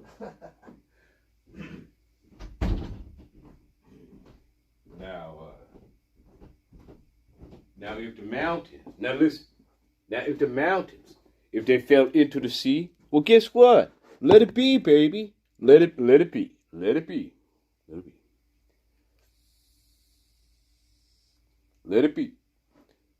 That's right. We forgot about that. We can't control nothing. Forgot about that. Anyway, whatever.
grasp. Hard to grasp. Black eye in prison. Hard to grasp. Very much. Anyway, black eye in prison. Interesting. Anyway, let's carry on. The idea is if There we go. that's trying to commit a Let's carry on. it doesn't go the way you plan. And It's the you end find of this some one. other way to get money. You will find some other, because your goal is money. There would be some indication of somebody trying to get money. Right. And what I think is Money, honey. Any clue of that? It looks more like somebody who does it for a different reason and tries to make it look like somebody wanted, to do that.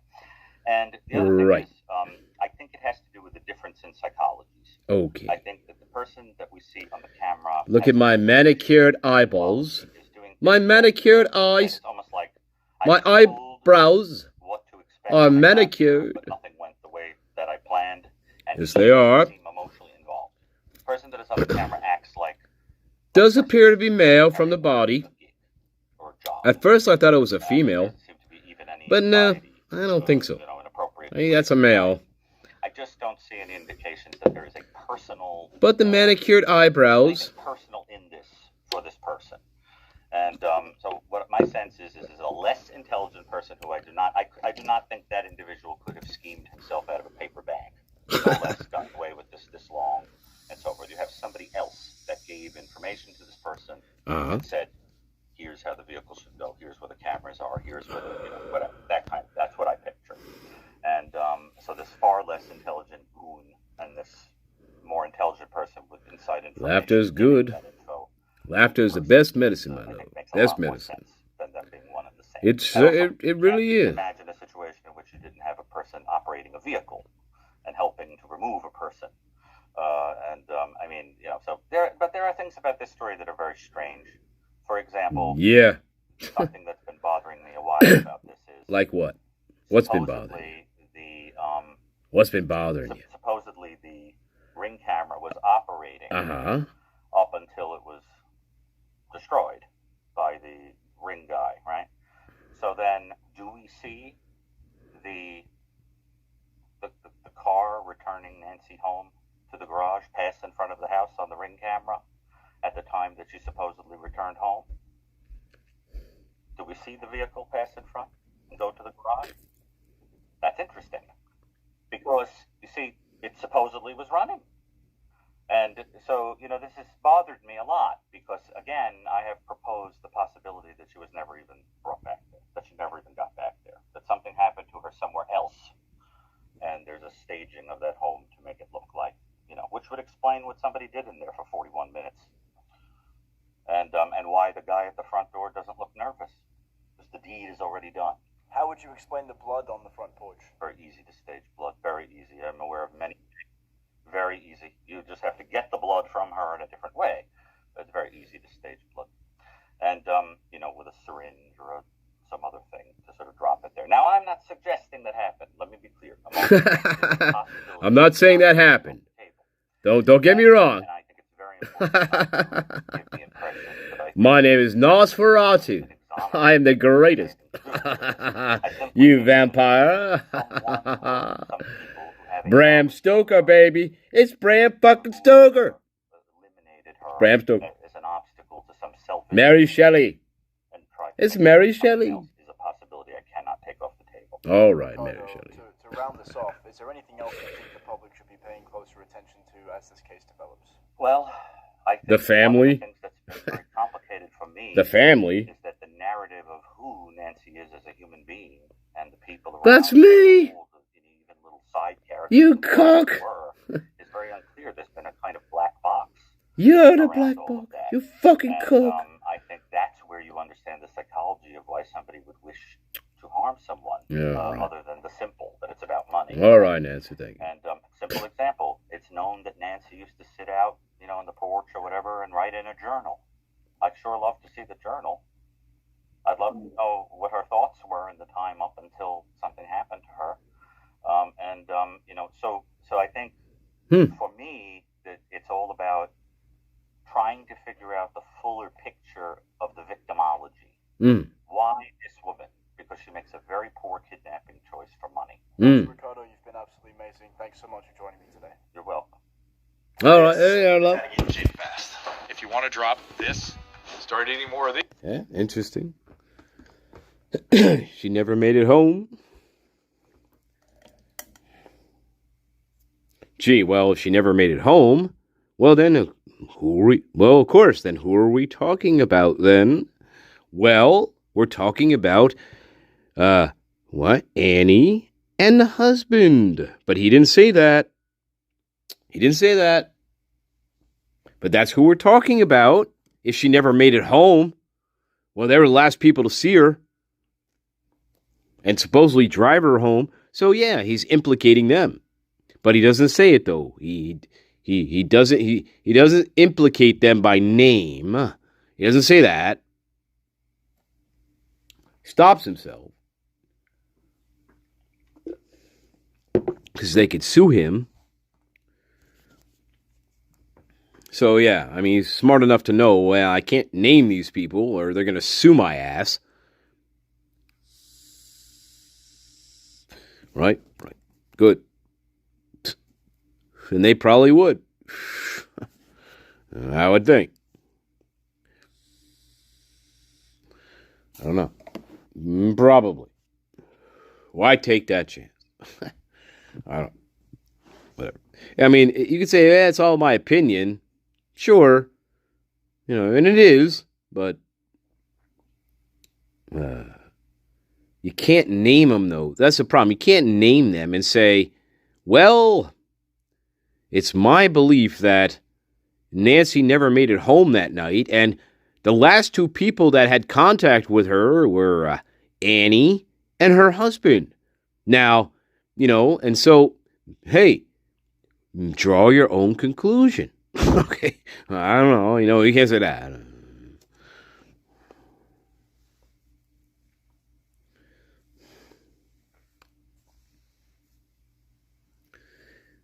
Yeah, staging of blood. I don't know.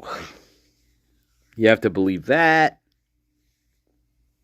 You have to believe that they staged the blood. See, now you're two degrees away from the truth. Now you're already 2 degrees away from the truth. Now you got to believe two things now. Number one, she never made it home, and number two, that the blood that was found outside her door was staged blood. Now you're 2 degrees of separation away from what possibly happened in this case. The more degrees of separation that you go, the worse you're going to be. We got to remember that here. Yeah. So remember, the straight line is usually the correct line. The straight line, if we can get a straight line, that is going to be your best line. Always going to be your best line. Now, it's not always a straight line. Sometimes it's extremely crooked, as we know. Crooked as fuck. However, there are going to be right angles to your line, and they're going to make sense. See, it doesn't have to necessarily be a straight line to the goal. But, again, there's going to be right angles to what you're doing if you're correct, right? If you're true and you're correct, you're going to have some right angles in your theory. Some good angles. They can't all be left-hand turns here. You know what I'm saying? Your theory cannot have all left-hand turns in it, or you're fucked. Just like the more degrees of separation that you have from what actually happened, you're fucked. Because now you have to explain multiple things. Not just one thing, now 2 things, now 3 times 4 things, and so on and so on and so on. And that's going to be much more difficult to do. Right? Yeah. So, straight, good. That's why the Idaho 4 case is so fucked up. In part, because it's all like left-hand turns. The case is like one big left-hand turn. That's why it's so fucking messed up and infuriating and dumb and retarded and stupid. It's all one big left-hand turn is what that case is. Over and over again.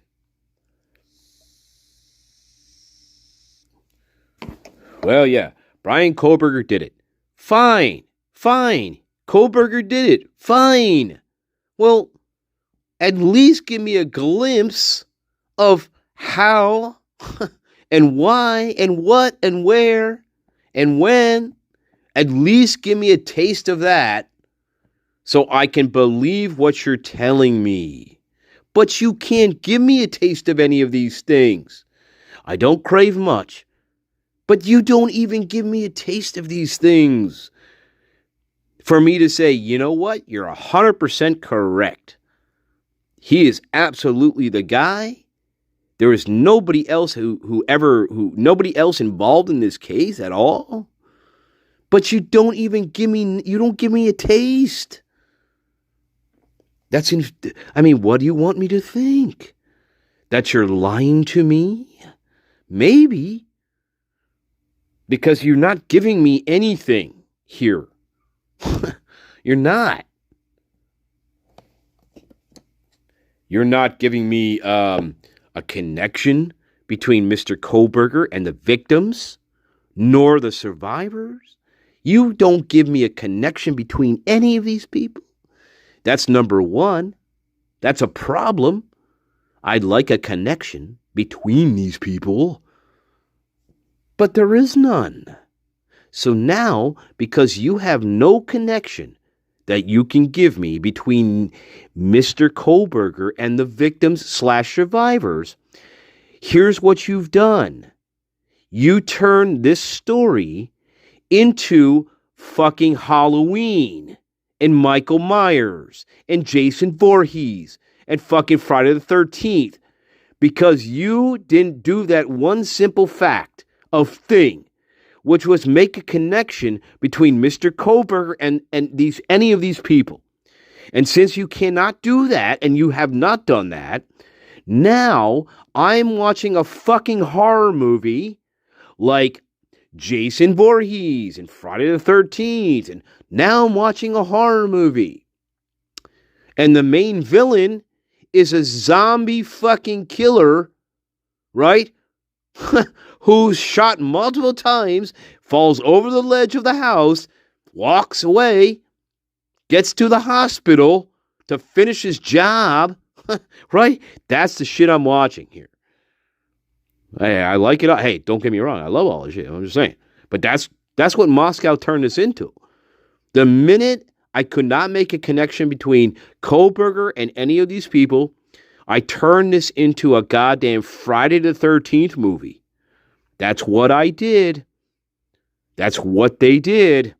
Whether you like it or fucking don't like it, that's what they did. They turned it into a Michael Myers movie. Yeah, because that happens all the time. See? Right? But we just had to turn it into a goddamn, a fucking Nightmare on Elm Street kind of shit. Because that kind of stuff happens all the time on campuses. Off campuses related to a university. Happens all the time.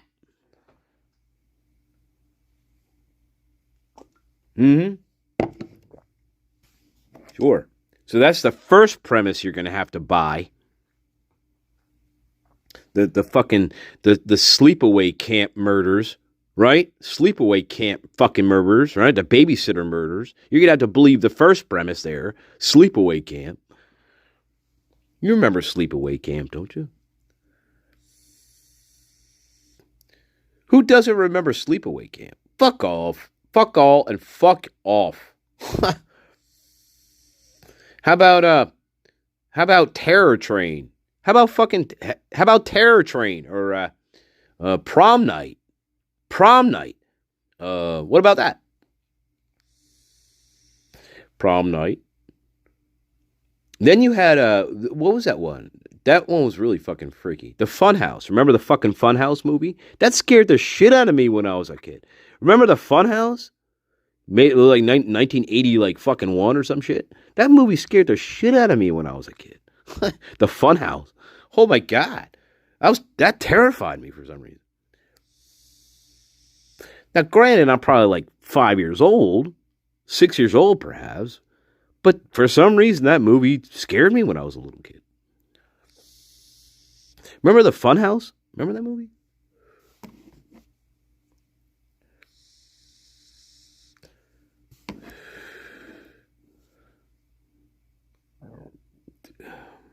Koberger Gonzalez of Harvard University. That's interesting.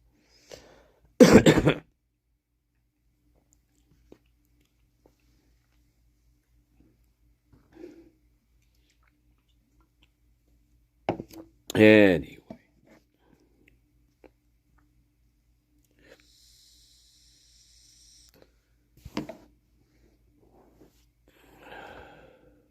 But what's so amazing though, right? About these early female, let's say 80s, we'll say 80s, right? What's so fascinating though is that all these 80s horror movie heroines, right? They never were attacked, right? For like any type of political shit, which is interesting. Think about that. Think about that for a minute. And they were females, right? And they were heroines of their movies, but they weren't attacked for shit. So again, Gen X is the greatest generation on the face of the planet, next to World War II shit. You got to say that. Next to World War II. Yeah, still, because hey, these are strong. They survived. They survived the boogeyman, but they weren't attacked for being fucking like girl bosses and shit, right? Stupid bitches. Like that never was even a part of the conversation, in the 1980s, right, guys? Isn't that weird? Remember, that's weird, isn't it? How the zeitgeist changes. And look, they were all strong females in these horror pictures, right? And so on, and Ripley, and Aliens, and blah, blah, blah, and Sarah, Terminator, and all that. What happened to that shit? All of a sudden got perverted. 20 years later, everything gets fucking perverted and messed up. It's very strange how that works. Very strange. Anyway, that's why I say Gen X is the last great generation. Before people got fucking I don't know. They encountered the Black Iron Prison, I think is what they encountered. That's what happened. Maybe our generation, maybe my generation escaped the Black Iron Prison. Maybe for one day, my generation escaped the Black Iron Prison and got to relive that day over and over and over again. And maybe that's why we're more happy. Just for one day, over and over and over again, in the Black Iron Prison. Yeah. We actually got to escape it for a bit. And now we get to, our reward for escaping that is to relive that over and over and over again. See, that's how it works here. That's how it works in the great computer. That's how it works. Didn't you know? The great computer. You didn't know.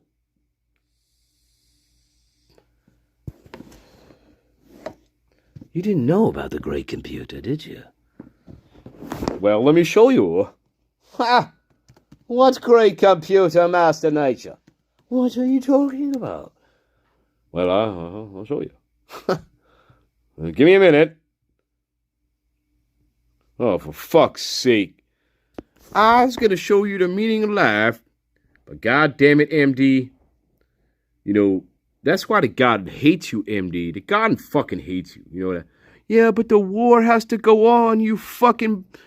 You know what you are. Tyrone, you know what you are. Fuck hell. Just get on with the war here. Fuck off. Go back to your fucking plantation. Oh, fuck you. Oh, my God. Here we fucking go. Oh, he can't. Oh, here we go. Oh, fuck hell. I can't get the goddamn audio here. Fucking closed caption my ass. You don't like fucking, lobsters. You don't like fucking the... pterodactyl. You like to eat it, but You're you a don't like fucking the pterodactyl. kind of creepy. Mrs. John, it's a fucking pterodactyl. What the fuck? I want that though. Yeah, I bet you fucking do. You want to kill him. Usually we boil them to kill them. Oh my god, I think he fucking did it. Mrs. John. Hey, wait a minute.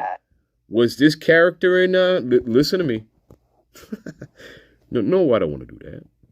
Hey, are we sure this guy wasn't in Moscow that night? Mrs. John.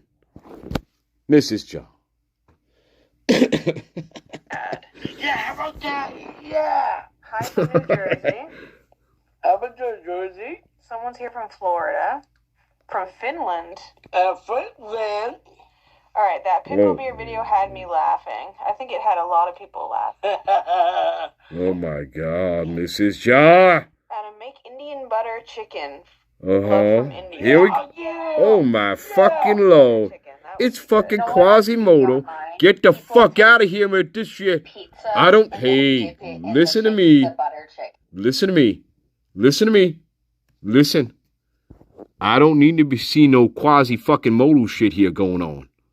Now get this fucking out of my face. I do the sign of the cross here in the fucking. I'll tell you what. I'm in the fucking Delta. Fuck, get this fucking thing away from me. Chicken. Now listen to me. Now listen. You don't see me coming to your fucking house with fucking sage and shit and fucking burning sage in your fucking house, do you? I'm not doing that. So why do I have to fucking... Oh my fucking God. Master Nature, get this shit away from me. It's not the garden's fault. I don't know why I'm blaming the garden. Sorry. Well, it's fucking bingo. You know what happens? I get all fucking... I get agitated and shit. I get all agitated on bingo night, and you always forget it's bingo night, and you say, oh, good luck, Tyrone. Farewell. Good luck. Hope you do well. Hey, I hope you win $1 million spirit dollars at bingo, but you don't fucking mean it. I know you don't mean it. You hate me. I don't want to... Yeah, you all need to go to the Bell Tower in Brisbane. Somewhere in Brisbane, I guess. Do they have bell towers in Brisbane? No, I don't fucking know what's going on anymore. It must be that, well, I told you what it was. It was uranium, 25 times X times 5. Again, it's very hard to get. I hear that alien spaceships use that element to fly around the universe. but that's just me. Don't take my word for it. Anyway. All right. Oh, my God. People are like, what the fuck are you talking about? Hello. Oh, my God. Anyway, you know what I'm talking about. Here we go. Here it is. The legend. Here we go. I love you. Listen. Holy shit! That's right. That's right. Oh my God. Oh, fucking another Asian one. Why are they all Asian on? Oh my, look at this one. Oh my fuck. Yeah. Oh, What is he doing? oh my fucking God. Oh my Lord. Get that. Oh, you fucking. Get these fucking people away from me. Now, I had enough. Can you do this? Oh my fucking God. We might as well go to the fucking circuit. The fucking, the state fair. Yeah, you fucking dinosaur. Fu Panda. Go to the state goddamn fair. That's what I want to do. Yeah, now they're out in the fucking streets. Back in the day, we had them in the state goddamn fairs, and that we could contain this shit. Not any fucking more. Oh my God. Straight to the goddamn fucking Oh my lord. Oh, another fucking Asian one. What? Anyway. God damn it, Mrs. John. They're all fucking Asian. Hey, Satire, welcome. I don't agree with her welcome. I don't know why they're all fucking Asian. God damn it. Fucking weird. Maybe it's just the cream of the crop. I don't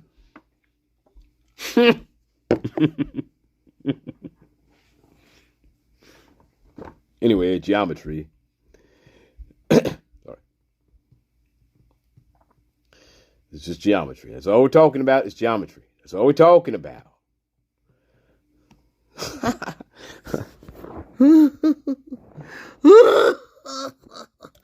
Oh, no. Who are these wenches, love? Who are these people? Yourself, and she kept telling me. Who are these people? You need to get your hair done. You need to get your nails done. Who are these people? Get a tan, get some teeth whitening, and blah blah blah. And you won't even think about him. And I was like, Kaylee, you don't understand. Like, I love him. Like, I can't do it. And then there's Maddie, and Maddie's sitting there telling me it's okay. Like, you know, it's okay to feel that way on him. And during that time between Kaylee's advice and Maddie's comfort, Right. you know, they healed me. And I still don't know what I would have done without that time. All right. In that time. I don't know either. If I didn't have them. I'm not sure. Because they really did save me. And save you? I remember another time when All right. All right. I was sleeping down in my room, and Kaylee's room's right above mine.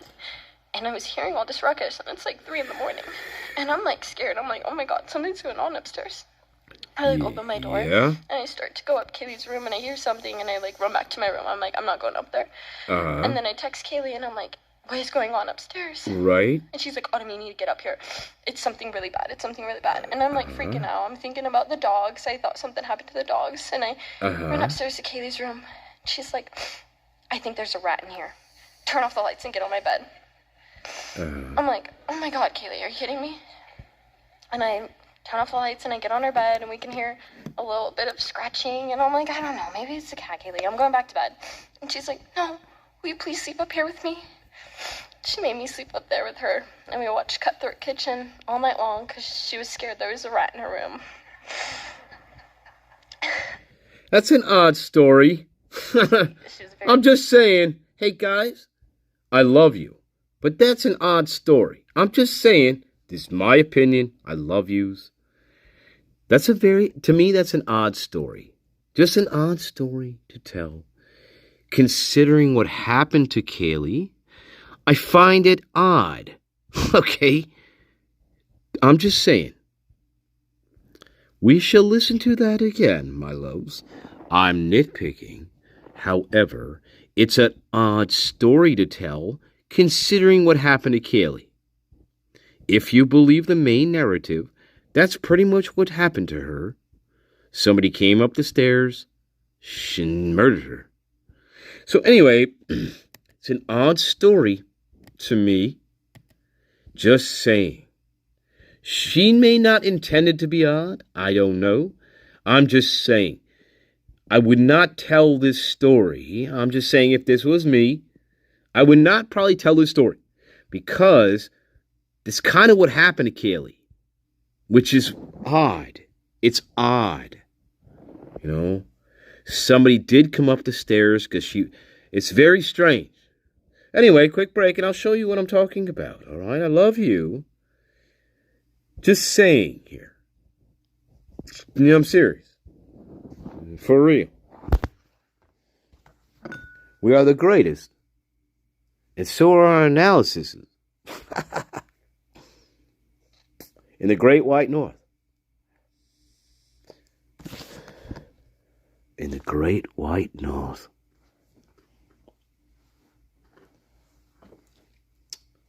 We should be in the Great White North. Ugh. Oh, singing songs. Right. Well, Scotland. Scotland. Scotland. We should be in Scotland.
I know. We're nitpicking. But it's still odd.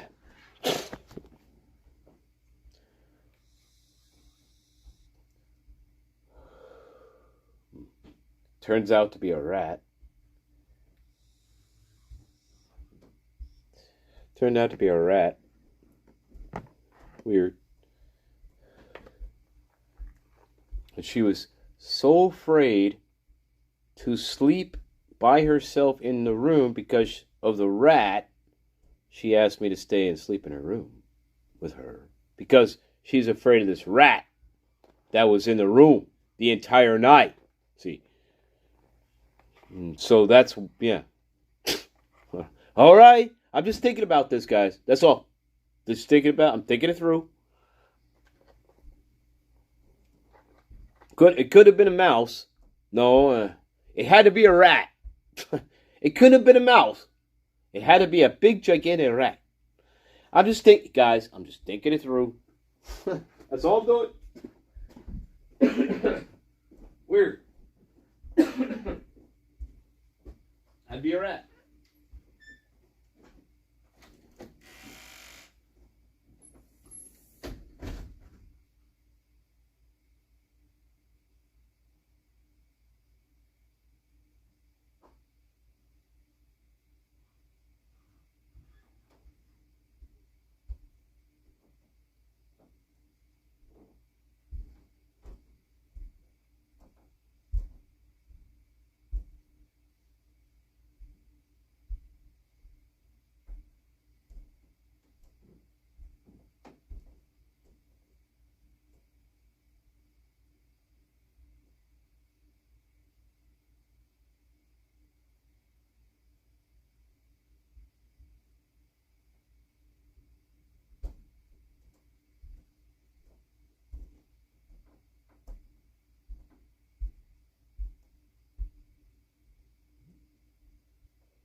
Yeah.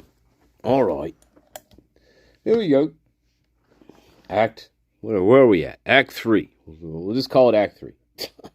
Yeah. It's Act 3. And thanks for being here. And, I love you. And I'm not sure what we're doing. Oh, yeah. I just want to hear this story again. Just real quick. Just real quick. Just saying. So, it's an interesting story. I hear something and I run back to my room. I'm like, I'm not going up there. And then I text Right, this is the story. I'm scared. I'm like, oh my god, something's going on upstairs. Something's going on up there. I was sleeping down in my room. Sleeping down in my room. Kaylee's room's right above mine. Kaylee's room's right above mine. This ruckus, and it's 3 in the morning. 3 in the morning. And I'm scared. I'm like, oh my god, something's going on upstairs. Something is going on upstairs. Oh my god. Sounds familiar, doesn't it, guys? This is what I'm saying. I would not tell this story because that's kind of what happened. Right? According to Dylan. According to that shit. That's kind of what happened. There was a ruckus going on up there at 3 o'clock in the morning. And not too long after that. See, it's an odd story, isn't it? Very, just saying, to me, it's just odd. I wouldn't tell this story. All this ruckus, and it's like 3 in the morning. 3 in the morning? And I'm like scared. I'm like, oh my god. I'm not going up there. I like open my door. I know she's getting murdered. I go up Kaylee's room and I hear something and I like run back to my room. I'm like, I'm not going like up there. Dylan. Just like Dylan. I text Kaylee and I'm like, what is going on upstairs? And she's like, Autumn, you need to get up here. It's something really bad. Just like Dylan. Bad. And I'm like freaking out. I'm thinking about the dogs. Weird. I thought something happened to I'm the thinking dogs. about Murphy. Run upstairs. I'm thinking about the dog. There's to Kaylee's room. She's like, I think there's a rat in here. Turn off the lights and get on my bed. Turns out to be a rat. I'm like, oh my god, Kaylee, are you kidding me? Yeah, right. And I turn off the lights and I get on her bed and we can hear a little bit of scratching. And I'm like, I don't know, maybe it's a cat, Kaylee. I'm going back to bed. And she's like, no, will you please sleep up here with me? She made me sleep up there with her. And we watched Cutthroat Kitchen all night long. Cutthroat Kitchen? Sure there was a rat in her room. That's interesting. That's funny. She was very, very scared of rats. Very scared of rats. I bet.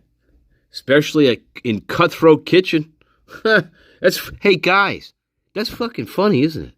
Everybody's funny. And now you're funny, too. See? Cutthroat Kitchen and all. See how that works?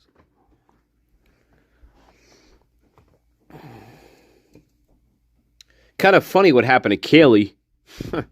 Yeah, in fact, her throat was cut. Twice.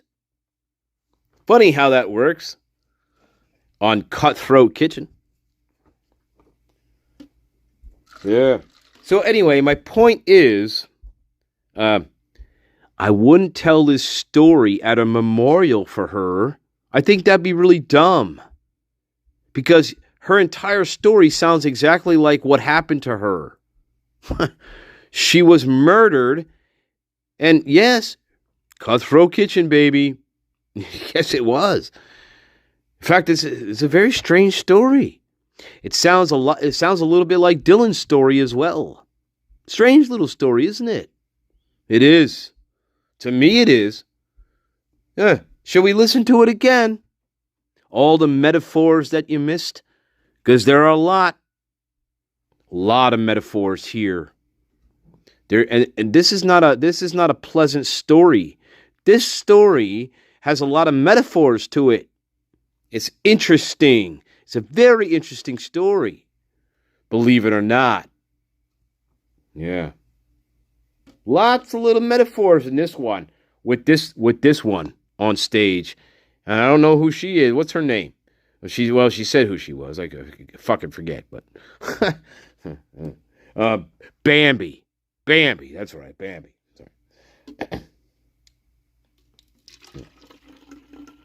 Sorry, that one's named Bambi. Sir Equinox, you still here? You know what I'm talking about. Anyway, that one's Bambi. Anyway, welcome New Mexico. Where have you been? Dipping your toes across the border? I wouldn't be doing that. Don't you be dipping your toes across the fucking border. I wouldn't be doing that, New Mexico. Don't be doing that.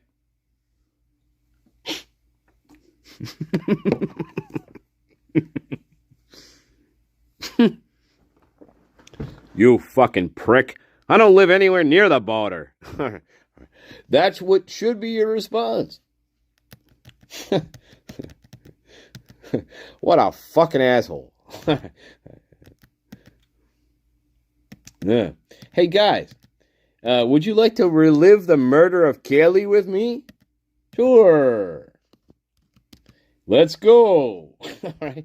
This is what happens to her. If I didn't have them. Right. Because they really did save me. They saved me. Praise the Lord. In Christchurch's name. When, here's this other time, though. Listen to this. Sleeping down in my room. Sleeping down in my room? Kaylee's room is right above mine. Kaylee's room is right above mine. Consider this. Kaylee's room is right above my room. Gee, who would that be?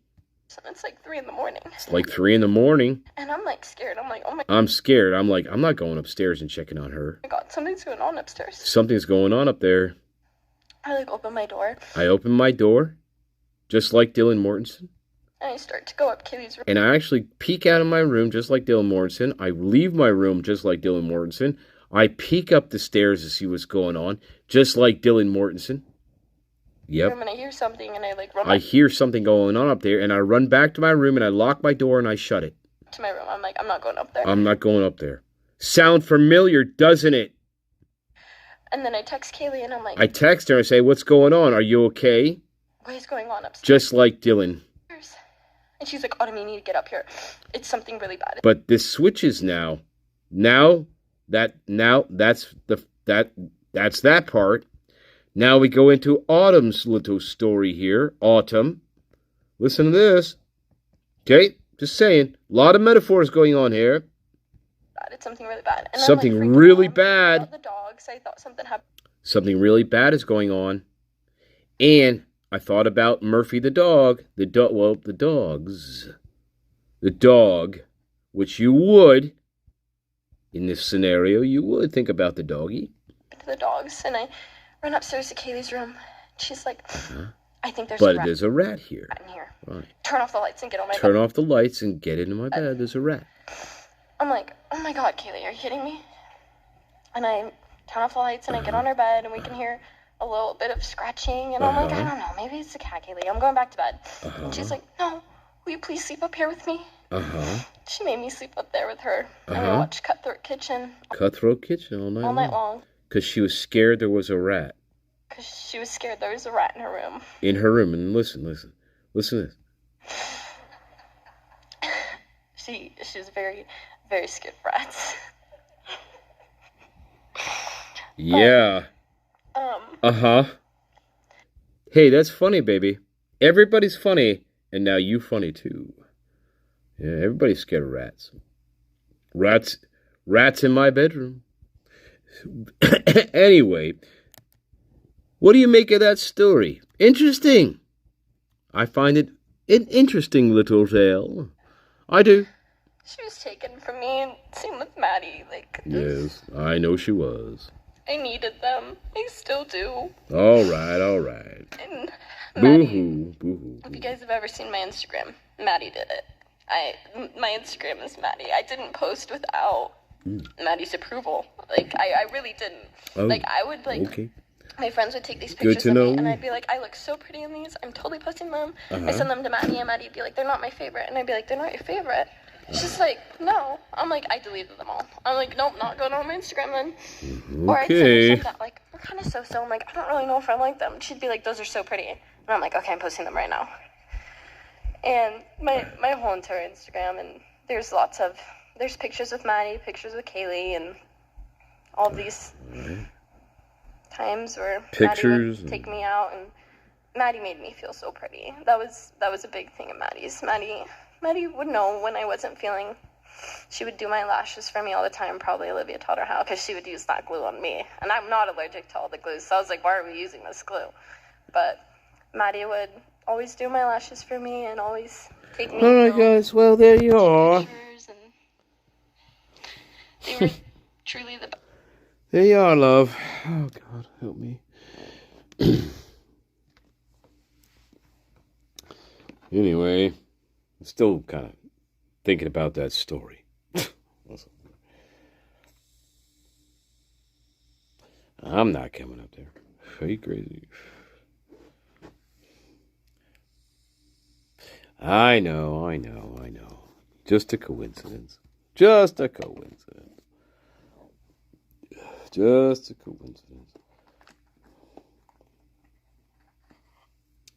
I don't know what to make of these. I don't know. Sad, I guess. If they're being honest. A little sad. No idea. Who knows? Anyway. Quick break. And then we wrap things up. into a nice little bow. Yep.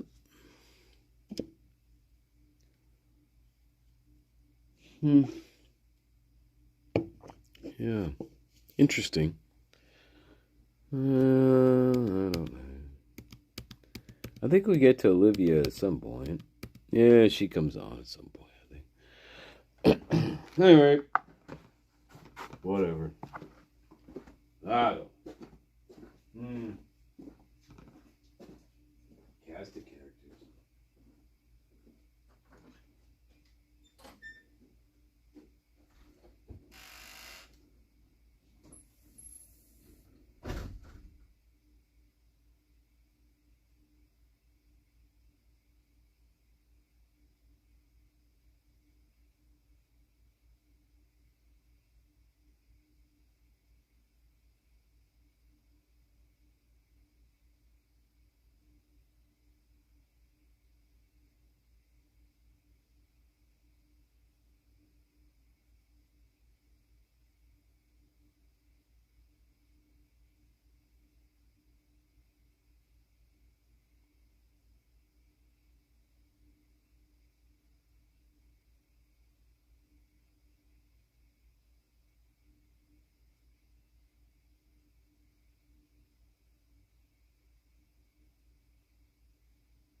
All right.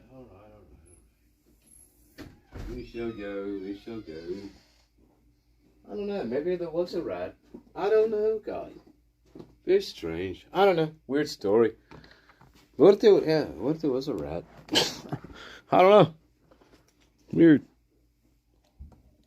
I don't know. It was odd. Now I'm thinking to myself, well, what if they're, I don't know. What if somebody did break in at some point? I don't know. I don't know what we're talking about, where we're at here, really. But what if somebody did come into our room making noise and she was asleep and she thought it was an animal? I don't know. Maybe what if somebody actually did that before and she mistook it for a rat or some fucking animal? What if somebody broke into her fucking room before?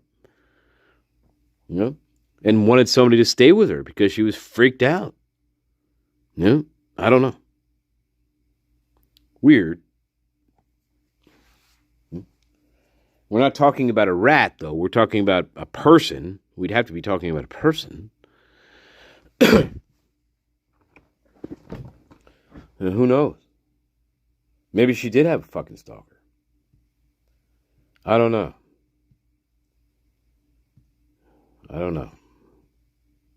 Decor, perhaps. I don't know. Decor is weird. Can it's hard to see him. I don't know. It's hard to see him being like.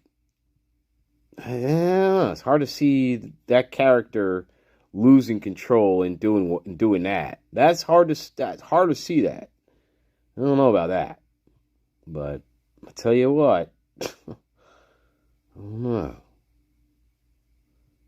Yeah, I'm not quite sure. I mean, I don't know. I guess the same could be said for Kohlberger too. I mean, what makes Kohlberger any different than Jack Decor in terms of whatever they look like? Really, it doesn't make any difference. It really doesn't. So, not in this case. Not in this case. Not with one bushy eyebrow. Not in this case. No, we don't have any clear description of the perpetrator. There is no clear description of a perpetrator. There is none. We have nothing. All right? We already know this. I'm just saying, we don't have any clear picture of the perpetrator here. Dylan Mortensen herself could not did not want to participate in a sketch artist to sketch this individual. She did not even want to participate in that event. Okay, so no, there is no visuals, there is no good description of this person. It's ludicrous that fucking evil Santa Claus would even want to even enter into would even go with the bushy eyebrow. Well, remember, Bulbous Creation. That's where that came from. That came from Bulbous Creation, Brett Payne. The stupid bushy eyebrow shit. That's where all that nonsense came from. And we know for a fact that there is no recollection of this person. We know for a fact that Dylan Morrison's memory, you cannot, in a court of law, would not hold up under scrutiny at all. I mean, not in any way, shape, or form. So, again, you have Bulbous Creation, Brett Payne. Again, what do we know what he did here? He assumed that Mortensen, well, her memory was good enough for these certain parts, right? And we're going to put them in our affidavit, okay? But we're not going to tell you about the rest of the parts that don't make any sense. Like, oh, her being absolutely fucking crazy. How about that part, Brett Payne? You forgot to put that in your affidavit. Yeah, Dylan Mortensen presented as absolutely batshit crazy. She couldn't remember a fucking thing. She told us that she was hallucinating. She can't distinguish her dreams from reality. Yeah, Brett Payne, you forgot to put that shit in your fucking affidavit, you cocksucker. Yes, Brett Payne, you Palouse inbred fuck. You forgot all those other parts. That Dylan Morris is absolutely batshit crazy. You forgot that. Oh yeah, by the way, Mortensen also told us that she can sometimes control her dreams in reality, but oftentimes she can't really remember her dreams, but sometimes they're lucid dreams, and she can act within her dreams to control them. But on this particular night, she's not sure if she had that kind of dream or if she had a different kind of dream altogether. Yeah. Brett Payne, you forgot to put that in your affidavit. You fucking bulbous, you fucking inbred cocksucking bastard. You forgot to put that in your report. You piece of shit. Don't tell me what's what, you motherfuckers. I dictate, not you. Bulbous Creations. That's all you are. I am Stanley. I am the twink. And you are fucking... You're all goddamn fucking retards. All of you. Every single one of you.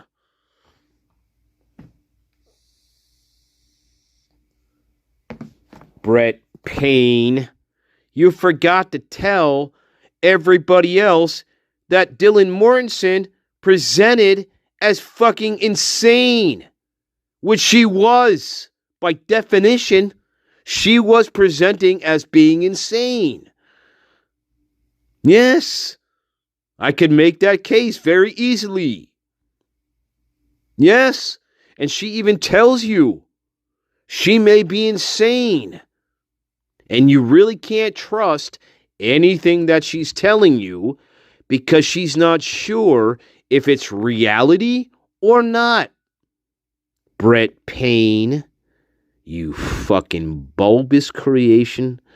I want you to go back to the swamp that you came from and your mother, okay? Your fetal alcohol syndrome fucking Palouse, inbred fucking family, whatever you are. and go back to wherever that is and just stay there, you cocksuckers. Seriously. You don't think, hey, that's how much I thought about this shit. Fuck them all. Fuck you. And then, here's what you want to do, cocksucker. You want to convince a grand jury that Dylan Mortensen is of sane mind and character, you cocksucking bastard. So here's your next step with evil Santa Claus. You wanted the grand jury to think that Dylan Mortensen, your only eyewitness, was of sane mind and body, which she clearly was not. But you wanted to pretend to the grand jury that was so, you cocksuckers. That's what you did. You tried to convince the grand jury that your star witness was fucking sane. Hey?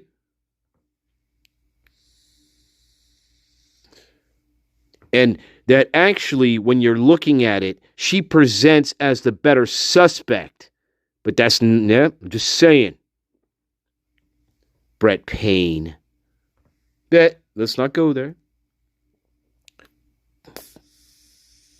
We got to take it in small doses. And they did. And they convinced the grand jury that they had enough fucking evidence to proceed with charges. They did.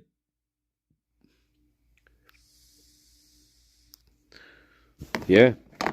Not that difficult, you'd say. Probably not. Not with a grand jury.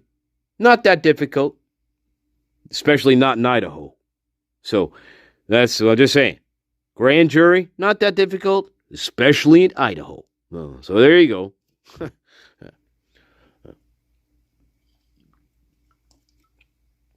Wait a minute. Hey, Billy Bob. We got a bloodbath on our hands here, Billy Bob. Of course we vote. Yes, that son of a bitch is guilty. Hey, Billy Bob. We got a bloodbath on our hands here. Hey, welcome to Idaho. I love you.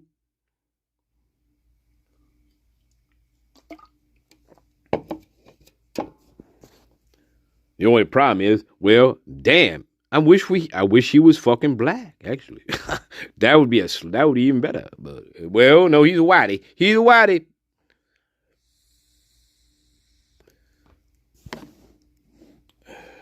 And he's from the east side. He's from the, well, what Steve G said. All those northern punks. Remember what Steve G said about those northern punks? Steve G, the mutt. Remember the mutt? You remember the mutt, Steve G. Yeah, all these northerns coming in, attacking our cities. They're coming in from the north and from the northeast, and they're coming in and they're fucking invading our state, and that's why we're gonna get the firing squad. You gotta get the firing squad. See, you gotta get the firing squad so we can shoot them all down. We can put them all to death. We can use the firing squad to just shoot them all down. See? My name's Steve G. Yeah, pretty much. See, that's why we started this foundation. It was called, hey, honey. Hey, Christy. Now stop looking for your goddamn fucking wedding. I don't know where the fucking wedding ring is. You always lose the goddamn wedding ring. What the fuck's wrong with you, Christy? Well, I'm sorry, Steve. I don't want to fucking hear it. Every time I go out gambling with you, you always fucking lose a ring. You know that? I love you. Yeah, I'll be here all week. Well, I'm sorry, Steve. It wasn't like that. I mean, shut up, Christy. Shut the fuck up. It's about our daughter, Kaylee. Not about your goddamn ring. I love you. Hey guys. Oh, Steve's really being horrible to me right now. Can you guess what's in my pocket? All right. I love you. Hey guys, can you guess what's in my pocket? I love you, Christy. I love you, Christy. Let's play Guess What's in My Pocket by Christy Gonzalez. Is it a macaroni? I don't know. I love you. I am the greatest of all time, by the way. Hey, is that a macaroni in your pocket? Or you just happen to see me? I love you. Yeah, I know what you're thinking. Oh my God. Nasty. You nasty is what you are, baby. You nasty. Hey, well, anyway. Now listen. Now I don't really give a shit. You understand it. You really, you. Now look. Here. I gotta show you this. Now look, I know Gato. Shut up for a second. Shut up. But listen. Just listen to shit. All right. That's right, baby. Oh, wait. That's right. We in a heroin dream, baby. I love you. Let's get on that needle, baby. I mean, the big Ferris wheel in the sky. That's right. The big Ferris wheel in the sky, baby. They call that eye in the sky, baby. That's right. Wait.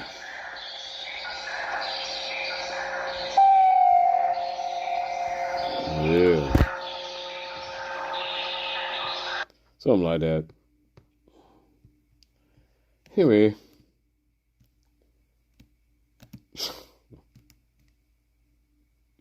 That's not the original version. No, that was not the original, baby. Come on. This was the... yeah, sorry, yeah, that was the song. Sorry, guys. Oops.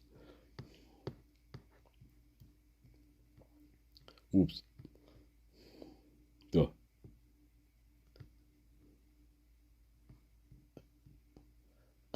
Buried in the blues. Let's bring in News Nation senior national Buried in the blues. And former FBI special agent and News Nation Oh no. Contributor Tracy Walter. Tracy Walter. So we know that Brian Enton. You metro faggot. Oh God, I don't look so good there. The family and the FBI took seriously. You thought we were done. That second note that they took seriously. Me too. Posted on Instagram. But here I am. Your message, and we understand. Fucking Savannah, you fucking cunt. What have you learned about what else that note said? Yeah, and in that clip, it kind of all makes sense now, the context of it, now that we have more. It said, you're all my children now. That's what it said. Today, Elizabeth, I remember when you hey, Creamy Row, it said, you're all my children now. And she made clear that the second now look, a ransom note. Yeah, I look all right there, I guess. Wait, who's narrating now? Well, if it wasn't a ransom note, then what was it? Well, now, according to my source, we've got a little more information that in the note, the person who wrote the note said that Nancy had died. Fuck off. I want to make sure I get the quote right. Was buried with nature now. Master Nature. In the shed. But did not specifically apologize. Well, where's my $1 million? Reporting out there today saying that you there was fucking an apology, but I am told very specifically that there was no direct apology in the note, Elizabeth. And do we know, did the note give any indication as to how she died or when she died? Was it the night she was taken from her home? No, I don't have that information. All I have is that she died, that she was buried with nature now. Master Nature! Tracy, no! One of two notes that the FBI deemed credible. How do they do that? Which notes do they deem credible, and how do they assess that, given the fact that there were several ransom notes sent to both local TV stations and to TMZ? Well, thank you so much for having me. So the way that they deem it credible is actually rather primitive, quite frankly. All right, baby. Hey, baby. No, I'm sorry. So I got to take this seriously. These two notes that were received hey, what you doing? Of all of this are two notes that they have not been able to discredit. Oh, my fucking God. To me, and I said earlier, you're staring at the blonde. Making them so credible. That's my fucking daughter again, Savannah. Oh my god. Respond to these, and if the family, the Savannah Yeah, kids, baby. Hey. Savannah Guthrie, her sister, and her brother. correct, and if they didn't take them to be credible, Hey, in all baby. honesty, they wouldn't waste their time doing all of that to get them to respond. So I believe that they take these. Hey, are you from Austin, Texas, by any chance? No, I'm sorry. Anyway, yeah, just saying. Anyway, I don't know what that means. Anyway. All right, loves. We should go. It's just going to get weirder from here on out, loves. I will get back to that. We get back to that. You know how it goes. All right. Well, now what happened there? What happened here? What happened? Oh, never mind. Never mind. All right, loves. Well, parting is such sweet sorrow, I'd say. Yes, very much. Yeah, how shall we go out? Well, let's see. Yeah, we can do that. Do this.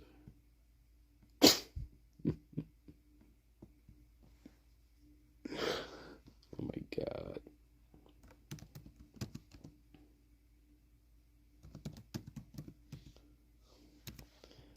But sometimes simple is best. Simple is best. Sometimes simple is best. Only the fastest Boss. man can make it, which is me. Not the Simple slow is best. which is you. Just say. Maybe slowpoke is That's pretty slow right. That's right. I love you. It's only Tuesday. Wish me luck. Upstairs in the cabeza. That's right, baby. I love you. That's where I'm at.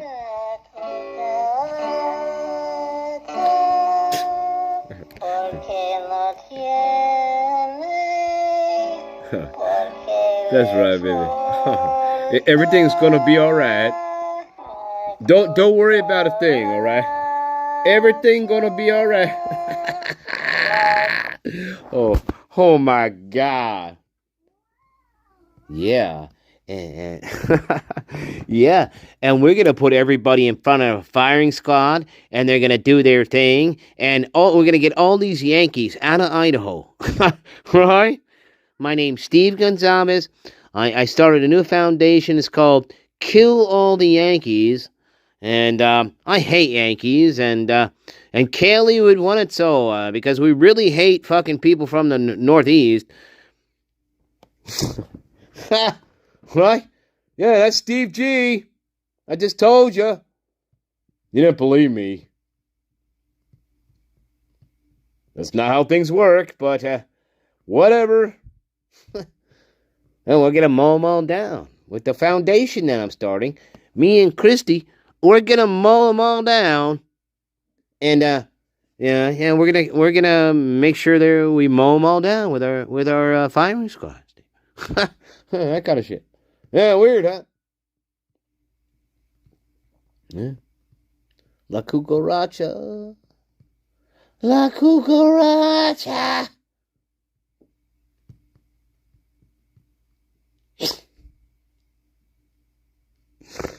Oh my God.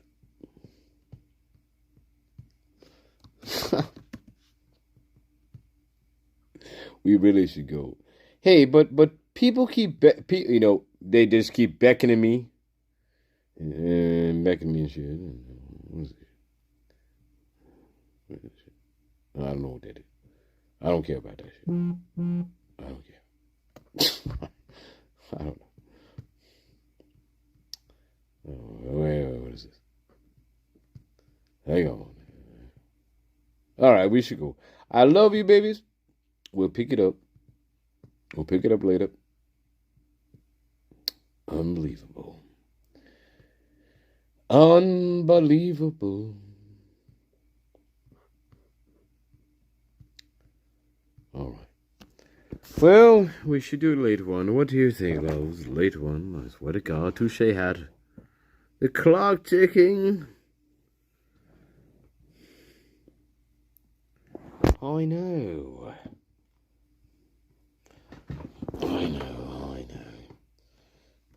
The clock is ticking. But it's alright. Christmas is gonna be beautiful no matter what. Governor called you personally. Oh my God, Master Nature, you give them bad dreams. The corpse bride. It was long overdue, not personally. Long overdue, the corpse bride. General in Idaho and. Oh my fucking God, Master Nature. 4 other states, particularly, I mean, unfortunately. You remember the corpse bride? I think this is a wake-up call. I'm gonna kill them all. What exactly does this law limit? I love you. Son of a bitch.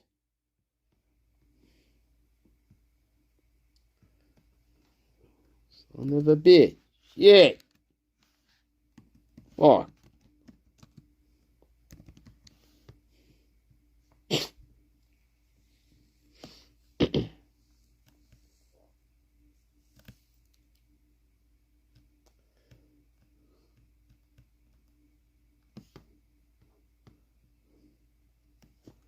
Oh dear.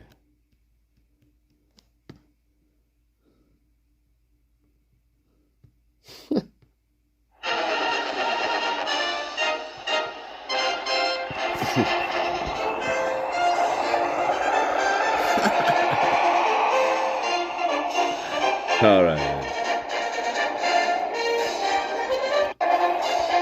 That's right. Wait. Just wait a minute. No, that's not what we're looking for. At least SafeLight could come to you for free. We're looking for this. It's another Saturday and the fans are frozen. Another ad. No, we're looking for this.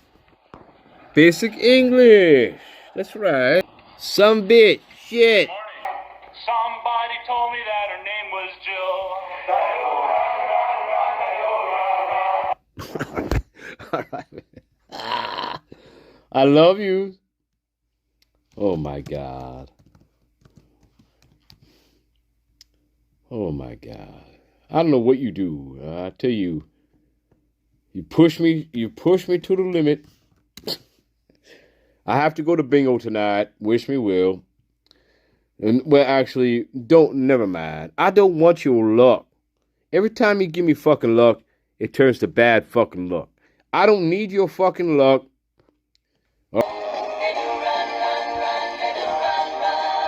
Wish me luck.